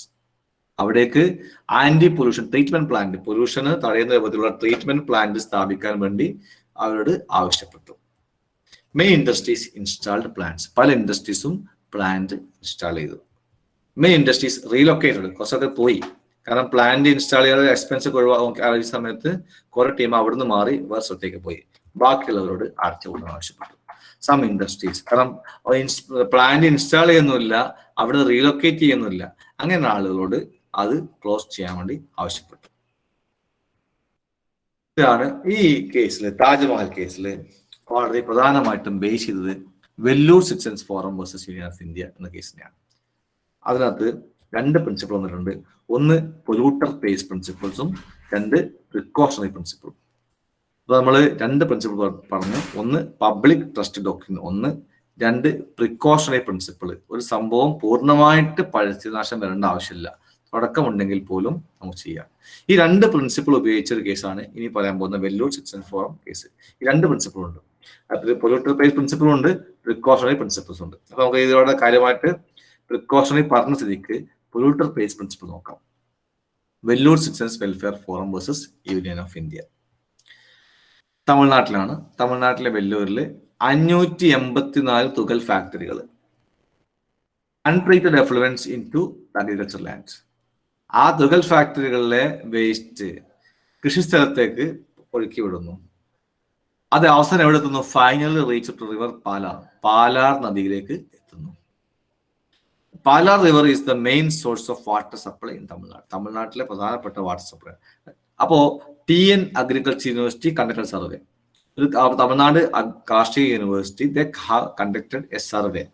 ആ സർവേയില് അത് കണ്ടെത്തിയത് 35,000 hectare land is unfit for cultivation. അത് പിന്നെ കൃഷി ഇറക്കാൻ പറ്റാത്ത വിധത്തിൽ 35,000 ഹെക്ടർ ലാൻഡ് അൺഫിറ്റ് ആയി, ലാൻഡ് മോശമായി. ആ ലാൻഡിൽ they have found 170 type of chemicals. അത്രയും കെമിക്കൽസ് ആ ലാൻഡിൽ ഉണ്ട്. ഇതാണ് അവസ്ഥ. അപ്പോ സെക്കൻഡ് അതിന്റെ ബാക്കി ഭാഗങ്ങൾ ഞാൻ വിട്ടുപോയിട്ടുണ്ട്, പറയാം. ഇതാണ് കണ്ടെത്തിയത്. ഈ കേസിലാണ് സുപ്രീം കോടതി 2 കാര്യങ്ങൾ ഉപയോഗിച്ചത്. ഒന്ന്, പൂർണ്ണമായ പൊല്യൂട്ടർ പേ പ്രിൻസിപ്പിളും പ്രിക്കോഷണറി പ്രിൻസിപ്പിളും. പൊല്യൂട്ടർ പേ പ്രിൻസിപ്പിൾ ആരാണോ ഇത് നശിപ്പിച്ചത് അവർ പൈസ മുടക്കാം. 584 ടാനറിൽ ഓരോ ടാനറിൽ നിന്നും അന്ന് 10,000 രൂപ ഫൈൻ ഇട്ടു. എല്ലാ ടാനറിൽ നിന്നും അത് വന്നോളുന്നില്ല, എല്ലാ ടാനറിൽ നിന്നും തുല്യമായിട്ട് ആയിക്കൊള്ളുന്നില്ല. പക്ഷെ 584 ടാനറിൽ നിന്നും 10,000 രൂപ വീതം ഫൈൻ ഇടുകയും ഇക്കോളജിക്കൽ ഫണ്ട് ഉപയോഗിക്കുകയും ആ ഫണ്ട് ഉപയോഗിച്ചുകൊണ്ട് ആ കൃഷിസ്ഥലങ്ങൾ പഴയ പോലെ ആക്കാൻ വേണ്ടി ശ്രമിക്കുകയും ചെയ്തു. അപ്പോ സാധാരണ നമ്മൾ പണ്ടുള്ള കൺസെപ്റ്റ്, ഒരു ടീം പൊല്യൂഷൻ ഉണ്ടാക്കും, അത് മുനിസിപ്പാലിറ്റിയോ പഞ്ചായത്തോ അല്ലെങ്കിൽ സ്റ്റേറ്റ് ഗവൺമെന്റോ ആ പൊല്യൂഷൻ നീക്കുകയും ചെയ്യും. ആ കൺസെപ്റ്റ് മാറി. ആ കൺസെപ്റ്റ് മാറിയിട്ട് ആരാണോ പൊല്യൂഷൻ ഉണ്ടാക്കുന്നത് അവർ തന്നെ പൈസ മുടക്കിക്കൊണ്ട് പൊല്യൂഷൻ മാറ്റണം, പൊല്യൂഷൻ മാറ്റുകയും ചെയ്യണം, ഇക്കോളജിയെ പഴയ പൊസിഷനിൽ എത്തുകയും ചെയ്യണം. ഇതാണ് പൊല്യൂട്ടർ പേസ് പ്രിൻസിപ്പിൾ എന്ന് പറയുന്നത്. ഇനി അബ്സല്യൂട്ട് ലയബിലിറ്റി പ്രിൻസിപ്പിൾ ഒന്ന് പറഞ്ഞ് ക്ലാസ് അവസാനിപ്പിക്കാൻ നിൽക്കുന്ന 6:02 6:15 അവസാനിപ്പിക്കാം. അപ്പൊ നമ്മൾ പറഞ്ഞ കാര്യങ്ങൾ കോൺസ്റ്റിറ്റ്യൂഷനിൽ 5 കാര്യങ്ങൾ, നമ്മൾ പബ്ലിക് ട്രസ്റ്റ് ഡോക്ട്രിൻ പറഞ്ഞു, 2 പ്രിക്കോഷണറി പ്രിൻസിപ്പിൾസ് പറഞ്ഞു, പൊല്യൂട്ടർ പേ പ്രിൻസിപ്പിൾ പറഞ്ഞു. ഇനി absolute liability principle. Absolute liability principle ഇന്ത്യയിൽ ആദ്യമായി വന്നിട്ടുള്ളത് Shriram gas leakage Shriram gas ലീക്കേജിലാണ് ആദ്യമായിട്ട് അബ്സല്യൂട്ട് ലയബിലിറ്റി പ്രിൻസിപ്പിൾ വരുന്നത്. അപ്പൊ അതിനു മുമ്പ് ഇന്ത്യയിലുള്ള പ്രിൻസിപ്പിളാണ് നമുക്കറിയാം, ടോട്ടലൊക്കെ നമ്മൾ പഠിച്ചതാണ് 1868 strict liability principle, Rylands versus Fletcher കേസിൽ. നിങ്ങൾ എല്ലാവരും പഠിച്ചിട്ടുള്ള കേസായിരിക്കും ടോട്ടല്. റൈലാൻഡ്സ് വേഴ്സസ് ഫ്ലെച്ചർ ആ കേസൊക്കെ അറിയാം. ആ കേസിന് ആണ് സ്ട്രിക്ട് ലയബിലിറ്റി കൺസെപ്റ്റ് ഇന്ത്യയിൽ വന്നിട്ടുള്ളത്. അത് പെട്ടെന്ന് നിങ്ങൾക്ക് അറിയുന്ന കേസായതുകൊണ്ട് വളരെ പെട്ടെന്ന് കേസ് പറയാം. ഫ്ലെച്ചർ കുറച്ച് Fletcher employed contractors to construct a reservoir on his ലാൻഡിൽ റിസർവോയർ പണിയാൻ വേണ്ടിയിട്ട് ആളുകളെ ഏൽപ്പിച്ചു. The contractor found disused mines when digging. കുഴിച്ചോക്കുമ്പോൾ ഉപയോഗിക്കാത്ത കുറെ മൈൻസ് കണ്ടു. But fail to seal that properly. അത് കൃത്യമായിട്ട് സീൽ ചെയ്തില്ല. They filled the reservoir with water. ആ റിസർവോയറിൽ പിന്നീട് വെള്ളം നിറച്ചപ്പോഴോ water flooded through the mines and caused damage to adjoining property. അതെല്ലാം മൈനിലൂടെ ഒഴുകി പോവുകയും ആ ചുറ്റുമുള്ള ലാൻഡുകളിലേക്ക്, പ്രോപ്പർട്ടിയിലേക്ക് വെള്ളം ഒന്നിച്ച് ഒഴുകി പോവുകയും ചെയ്തു. അപ്പോ ഇതാണ് റൈലാൻഡ്സ് വേഴ്സസ് ഫ്ലെച്ചർ കൺസെപ്റ്റ്. അപ്പൊ സ്ട്രിക്ട് ലയബിലിറ്റിക്ക് 4 പ്രിൻസിപ്പിൾ ഉണ്ട്, 4 requirements. Defendant bought something into a land. ഭൂമിയുടെ നാച്ചുറലായ ഉപയോഗമല്ലാതെ എന്തെങ്കിലും എക്സ്ട്രാ കൊണ്ടുവരുന്നു, അപ്പൊ സ്ട്രിക്ട് ലയബിലിറ്റി കൊണ്ടുവരും. ഞാൻ എൻ്റെ വീട്ടിൽ മരം വളർത്തുന്നു, അത് ഭൂമിയുടെ നാച്ചുറലായ ഉപയോഗമാണ്. ഞാൻ എൻ്റെ വീട്ടിൽ തൊടിയിൽ പറമ്പിൽ പുലിയെ വളർത്തുന്നു, അത് നാച്ചുറലായ ഉപയോഗമല്ല. ഞാൻ എൻ്റെ തൊടിയിൽ കുറുക്കനെ വളർത്തുന്നു, നാച്ചുറൽ ഉപയോഗമല്ല. ഞാൻ തൊടിയിൽ പട്ടികൾ വളർത്തുന്നു, നാച്ചുറൽ ഉപയോഗമല്ല. അപ്പോ എൻ്റെ ഭൂമിയിൽ സാധാരണ നാച്ചുറൽ അല്ലാത്ത ഒരു കാര്യം കൊണ്ടുവരുന്നു. ഓക്കെ, അത് non natural use of land ആണ്. നോർമൽ കേസിലുള്ള പ്രകൃതിയിലുള്ള ഒരു സാധനം കൊണ്ടുവരുന്നു ഒന്ന്. അത് സാധാരണ ഉപയോഗിക്കുന്ന ചെടിയോ മരങ്ങളോ ഭൂമിയിലുള്ള പാറയോ കല്ലോ ഒന്നല്ല, non natural use of land ആണ്. 3, അത് രക്ഷപ്പെട്ടാൽ അപകടമുണ്ടാക്കുന്ന സാധനമാണ്. രക്ഷപ്പെട്ടാൽ അപകടം ഉണ്ടാക്കും, അത് രക്ഷപ്പെട്ടു, അപകടം ഉണ്ടാക്കുകയും ചെയ്തു. ഇത്രയും വന്നാൽ സ്ട്രിക്ട് ലയബിലിറ്റിയാണ്. എനിക്കറിയാം ഈ 4 കാര്യങ്ങൾ വന്നാൽ സ്ട്രിക്ട് ലയബിലിറ്റി കൺസെപ്റ്റ് ആണ്. ആ സ്ട്രിക്ട് ലയബിലിറ്റി കൺസെപ്റ്റിന് 5 എക്സെപ്ഷൻ ഉണ്ട്. 1, ഞാൻ കൺസെന്റ് കൊടുക്കുന്നു. എന്റെ വീട്ടില് കുറെ പട്ടികൾ വളർത്തുന്നു. അപ്പോൾ ഒരാൾ വന്നിട്ട് ഞാൻ ഈ പട്ടികളെ കാണട്ടെ, ഞാൻ പറഞ്ഞാൽ പഠിക്കും, പ്രശ്നമില്ല, എനിക്ക് പ്രശ്നമില്ല, എനിക്ക് പട്ടികൾ പ്രശ്നമില്ല എന്ന് പറഞ്ഞു വരുന്നു. പ്ലെയിൻറ്റിഫ് കൺസെന്റ് കൊടുക്കുന്നു. പിന്നെ കോമൺ രണ്ടാക്കും കൂടി ഉള്ള ഉപയോഗത്തിലാണെങ്കിൽ കോമൺ ബെനിഫിറ്റ്, പ്ലെയിൻറ്റിഫിനും ഡിഫൻഡിനും കൂടെ ആണെങ്കിൽ. 3 ആക്ട് ഓഫ് സ്ട്രേഞ്ചർ. ഇപ്പോൾ ഒരു സുനാമി വരുന്നു, ഇതെല്ലാം കൂടി അഴിച്ച് പുറത്തേക്ക് പോകുന്നു, അത് നമ്മൾ ഉത്തരവാദിയല്ല. പിന്നെ അപ്പൊ നമ്മൾ ഉത്തരവാദിയല്ലല്ലോ, സ്ട്രേഞ്ചർ മറ്റേ ഇതല്ലേ, സ്ട്രേഞ്ചർ വന്നിട്ടാണ് അത് തുറന്നുകൊണ്ടെങ്കിൽ. പിന്നെ 4ാമത്തെ സ്റ്റാറ്റ്യൂട്ടറി അതോറിറ്റി, ഗവൺമെന്റിന്റെ നിയമപ്രകാരമാണെങ്കിൽ. 2 ആക്ട് ഓഫ് ഗോഡ് വിസ്മേജർ. ഞാൻ നേരത്തെ പറഞ്ഞത് ആക്ട് ഓഫ് സ്ട്രേഞ്ചർ. 3ാമത്തെ ആക്ട് ഓഫ് സ്ട്രേഞ്ചർ ആണ്, സ്ട്രേഞ്ചറുടെ കാര്യം. 4ാമത്തത് സ്റ്റാറ്റ്യൂട്ടറി അതോറിറ്റി, ഗവൺമെന്റിന്റെ തീരുമാനപ്രകാരം. 5 ആക്ട് ഓഫ് ഗോഡ്. ഈ 5 എക്സെപ്ഷൻ ഉണ്ട്. ഞാൻ സ്ട്രിക്ട് ലയബിലിറ്റി സ്പീഡ് പോകാൻ കാരണം നിങ്ങൾ അറിയുന്നതും നിങ്ങൾ പഠിച്ചതാണെന്നൊക്കെയാണ് സ്ട്രിക്ട് ലയബിലിറ്റി സ്പീഡ് പോകുന്നത്. സ്ട്രിക്ട് ലയബിലിറ്റിക്ക് 4 റിക്വയർമെന്റ്സ് ഉണ്ട്, സ്ട്രിക്ട് ലയബിലിറ്റിക്ക് 5 എക്സെപ്ഷൻ ഉണ്ട്. അപ്പൊ എന്താണ് അബ്സല്യൂട്ട് ലയബിലിറ്റി? ഈ 5 എക്സെപ്ഷൻ എടുത്തു കഴിഞ്ഞാൽ അബ്സല്യൂട്ട് ലയബിലിറ്റി ആയി. അത്രേ ഉള്ളൂ. Strict liability minus 5 exceptions is equal to absolute liability. 5 exception ഒഴിവാക്കുക, എന്നാൽ അബ്സല്യൂട്ട് ലയബിലിറ്റി ആയി. 1987 കേസ് നോക്കൂ. Mukesh textiles mills Subramanya Sastri, all India reporter, 1987. Applicant owner of a sugar factory ഓണറാണ്. ആ ഷുഗർ ഫാക്ടറിന്റെ അടുത്ത് തന്നെ ഒരു കൃഷിസ്ഥലമുണ്ട്. The appellant stored molasses in that sugar factory. അവിടെ മൊളാസസ് സ്റ്റോറേജ് ചെയ്തിട്ടുണ്ടായിരുന്നു. Molasses, what is molasses? Molasses is a by product of sugar. Sugar മാനുഫാക്ചറിൽ by product വരുന്നതാണ് molasses. Molasses were stored in 3 tanks in the factory. Burrowing activity by the rodents. ഈ ജീവികളുടെ തുറന്നിട്ടുള്ള പെരിച്ചാഴിയുടെ എരിന്റെ പ്രവർത്തനങ്ങളുടെ ഫലമായിട്ട് 8,000 tons of molasses collapsed. ഈ ജീവികളുടെ പ്രവർത്തന ഫലമായിട്ട് 8,000 ton molasses നശിച്ചുപോയി. അത് എങ്ങോട്ടാണ് പോയത്? Damaged the standing paddy and sugar crops. അത് കൃഷി ചെയ്തുകൊണ്ടിരിക്കുന്ന പാഡിയും ഷുഗറും ഒക്കെ ഡാമേജ് ആയി. The respondent filed a suit for damages. Suit കൊടുത്തു. The appellant defended it by saying it was an act of God. അദ്ദേഹത്തിന്റെ പ്രവർത്തനം കൊണ്ടല്ല, അത് ഭൂമിക്കടിയിലെ പ്രവർത്തനമാണ്, ജീവികൾ ചെയ്തതാണ്, അതുകൊണ്ട് ഞാൻ കോമ്പൻസേഷൻ കൊടുക്കേണ്ട ആവശ്യമില്ല അദ്ദേഹം പറഞ്ഞു. The trial court held the damage was due to negligence. അവിടെ നെഗ്ലിജൻസ് ഉണ്ട്. High Court appealed the order of trial court. High Court അപ്പീലാണ് ചെയ്തത്. Oleum gas leakage case famous ആയ കേസാണ്. അതാണ് Shriram fertilizer case. Shriram fertilizers case എന്ന് പറയപ്പെടുന്നു ഈ oleum gas leakage case. Oleum gas leak ചെയ്യുന്നു. സുപ്രീം കോർട്ട് ഹെൽഡ് ദാറ്റ്, അതിലാണ് ഈ സംഭവത്തിന് ശേഷം ഒലിയൻ ഗ്യാസ് വന്നപ്പോൾ Supreme Court held that this rule is more than a century old. 1868 റൂളാണിത്, strict liability rule principle. Supreme Court പറഞ്ഞു അത് 100 വർഷം മുമ്പുള്ള റൂളാണ്. It could not address the current problem. ഈ കാലഘട്ടത്തിന്റെ പ്രശ്നങ്ങളെ പരിഹരിക്കാൻ ആ സ്ട്രിക്ട് ലയബിലിറ്റി പ്രിൻസിപ്പിൾ പോരാ. Now we are in modern industrial society. ഇപ്പോഴത്തെ കാലം വ്യാവസായിക ലോകമാണ്. ഈ കാലത്ത് സ്ട്രിക്ട് ലയബിലിറ്റി പോരാ. Scientific knowledge and technology developed. ശാസ്ത്രീയ വിജ്ഞാനവും സാങ്കേതിക വിദ്യയും വൻതോതിൽ വികസിച്ചു കഴിഞ്ഞു. അപ്പോ this is the principle of absolute liability. Where an enterprise is engaged in hazardous activities, ഒരു സ്ഥാപനം അപകടകരമായ പ്രവൃത്തിയിൽ ഏർപ്പെടുമ്പോൾ, and harm results in anyone, അവിടുന്ന് അതിന്റെ പ്രവർത്തനപരമായിട്ട് ഒരാൾക്ക് പ്രയാസമുണ്ടായി, on account of accident, അയാൾക്കൊരു അപകടം ഉണ്ടായി, the enterprise is absolutely liable to compensate to all those who are affected by the accident.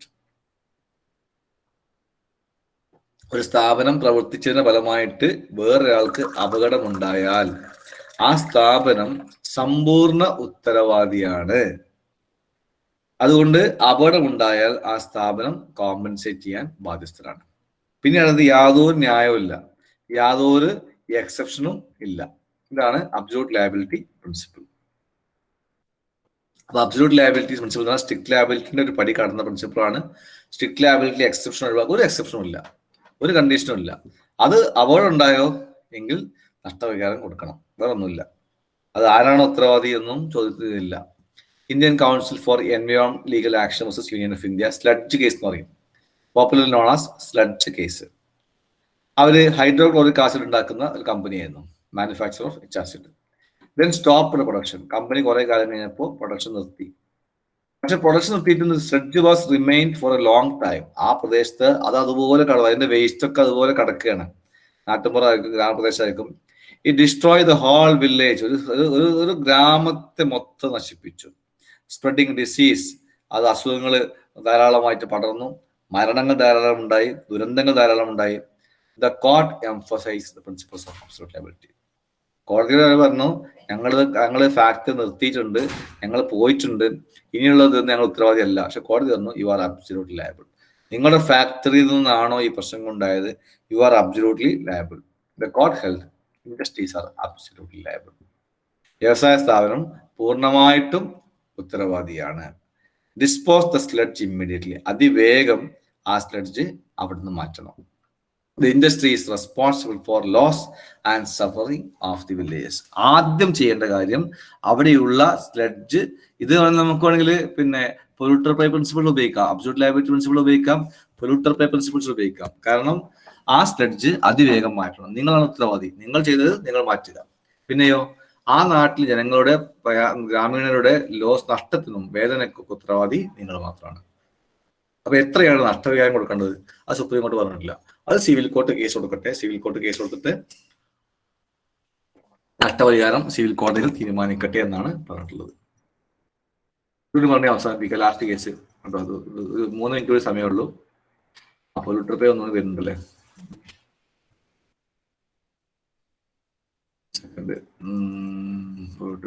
വീണ്ടും വരുന്നുണ്ട്. വെല്ലൂർ സിറ്റിസൺ കേസ് വീണ്ടും വരുന്നുണ്ട്. യെസ്, പറയാം. ഒരു കേസിന് പറഞ്ഞിട്ട് അവസാനിപ്പിക്കാം. ഇതാ, state electricity board versus district magistrate Dehradun. High tension electric wire, അത് ഹാങ്ങിങ് ആയിട്ട് ലോ ഹൈറ്റ് ഓഫ് 10 feet, 10 അടി ഉയരത്തിലാണ് ഇലക്ട്രിക് വയർ പാസ് ചെയ്യുന്നത്. എന്നിട്ടോ a person came into contact and sit in death. 10 അടി ഉയരത്തിലാണ് ഒരു ഇലക്ട്രിക് ലൈൻ പോകുന്നത്. ഒരു മനുഷ്യൻ വന്നിട്ട് ഈ contact with that electric wire and resulted in death. അത് മരിച്ചുപോയി. Question is it A hazardous substance? അത് ഹസാർഡസ് സബ്സ്റ്റൻസ് ആണോ? ഹസാർഡസ് സബ്സ്റ്റൻസ് ആണോ എന്ന ചോദ്യം. ഹസാർഡസ്, അത് ലിറ്ററൽ ഇന്റർപ്രിട്ടേഷനെ പറയുമോ? ഹസാർഡസ് എന്ന് എന്താ? If can injure or kill if it is properly manage. കൃത്യമായി മാനേജ് ചെയ്തിട്ടില്ലെങ്കിൽ അത് അപകടമാണ്. ഇലക്ട്രിസിറ്റി കൃത്യമായി, അപ്പൊ ഇലക്ട്രിസിറ്റി അപകടമാണോ? കൃത്യമായി മാനേജ് ചെയ്തിട്ടില്ലെങ്കിൽ അപകടമാണ്. അപ്പൊ ഹസാർഡസ് ആണ് സംഭവിച്ചു. അടുത്ത ചോദ്യം, സബ്സ്റ്റൻസ് ആണോ, വസ്തുവാണോ? ഇലക്ട്രിസിറ്റി വസ്തുവാണോ? ലിറ്ററൽ ഇന്റർപ്രിട്ടേഷൻ ആണ്. അപ്പൊ electricity, what is electricity? It's a flow of electrons. ഇലക്ട്രോണുകളുടെ പ്രവാഹമാണ്. Then electron, what is electron? It's a very small particle of matter with a negative electric charge. വസ്തുവിന്റെ ഏറ്റവും ചെറിയ പാർട്ടാണ്, നെഗറ്റീവ് ഇലക്ട്രിക് ചാർജുകളാണ്. സോ ഇറ്റ്സ് സബ്സ്റ്റൻസ്, അത് വസ്തുവാണ്. Negligence of the, അപ്പൊ ഡിസീസ്ഡ് പേഴ്സൺ, മരണപ്പെട്ട ആളുടെ ഭാഗത്ത് നെഗ്ലിജൻസ് ഉണ്ടായിട്ടുണ്ടോ? നോക്കേണ്ട ആവശ്യമില്ല. Absolutely liable. അവിടെ ഇലക്ട്രിക് വയർ 10 അടി താഴെ പോയിട്ടുണ്ടെങ്കിൽ പിന്നെ ആളുകൾ അവിടെ അങ്ങോട്ട് പോയതാണോ, അവരുടെ ഭാഗത്ത് നെഗ്ലിജൻസ് ഉണ്ടോ? നോക്കേണ്ട ആവശ്യം. Not relevant. ഇതാണ്. പിന്നെ പൊല്യൂട്ടർ പേ പ്രിൻസിപ്പിൾ നേരത്തെ പറഞ്ഞു. അതൊരു കേസിന്റെ ബാക്കിയുണ്ട്.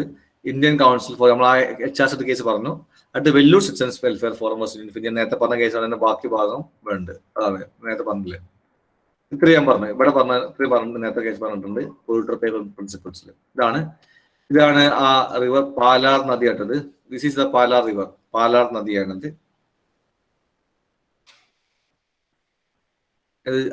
ആ തമിഴ്നാട് ജനങ്ങൾക്ക് മുഴുവൻ വെള്ളം കൊടുക്കുന്ന ഒരു നദിയാണ് പാലാർ നദി. മാറ്റം മനസ്സിലായോ? അവിടെയുള്ള പല അനധികൃത പ്രവർത്തനങ്ങളുടെ ഫലമായി നദിയുടെ അവസ്ഥ പിന്നീട് എങ്ങനെയായി? വേസ്റ്റ് നദിയുടെ അവസ്ഥ ഉണ്ടോ? എല്ലാ ടാങ്കറിലെയും വേസ്റ്റ് ഏറ്റുവാങ്ങാൻ പാലാറ് കണ്ടോ? കളർ പറയുന്നുണ്ടോ? ചുവപ്പ് കളറാകുന്നു പല ഭാഗത്തും. ഇതൊക്കെ വേസ്റ്റുകൾ, കെമിക്കൽസിന്റെ എഫക്റ്റ് ആണ് ചുവപ്പ് കളറാകുന്നത്. കോടതി എന്ത് പറഞ്ഞു? ഈ വെല്ലൂർ സിറ്റിസൺസ് കേസിൽ the court applied polluter pays principle. Liability is not only giving, നഷ്ടപരിഹാരം കൊടുത്താൽ പോരാ, എന്ത് ചെയ്യണം? To restore the environment degradation. ഭൂമിയെ, ആ പരിസ്ഥിതിയെ പഴയ രൂപത്തിനാക്കണം. The direct central government to assess the damage. നഷ്ടപരിഹാരം കണക്കാക്കണം. Loss of ecology authority is constituted. Ecology authority ഉണ്ടാക്കുകയും ചെയ്തു.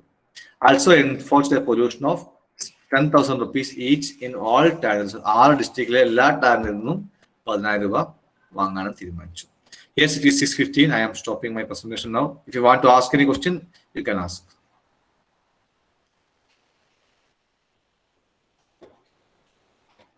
Okay. എന്തെങ്കിലും മെസ്സേജുകൾ ഉണ്ടോ നോക്കിയിട്ടില്ല. ആർക്കെങ്കിലും എന്തെങ്കിലും ഡൗട്ട്സ് ഉണ്ടെങ്കിൽ Okay.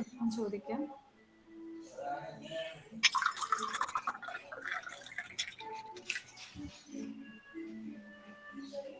എനിക്ക് തോന്നുന്നു സാറിന്റെ ക്ലാസ് അത്രയും ഡീറ്റെയിൽ ആയത് കാരണം ആർക്കും ഒരു ഡൗട്ട് ഇല്ല. നന്നായിട്ട് മനസ്സിലായിട്ടുണ്ടെന്ന് തോന്നുന്നു. Thank you. ഞാൻ ലീവ് ചെയ്തോട്ടെ. ഓക്കെ.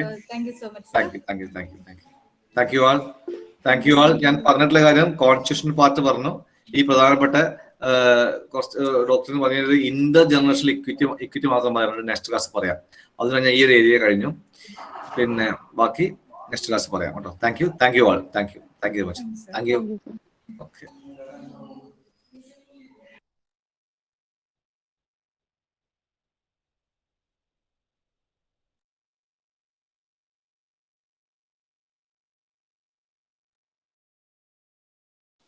Thank you, sir.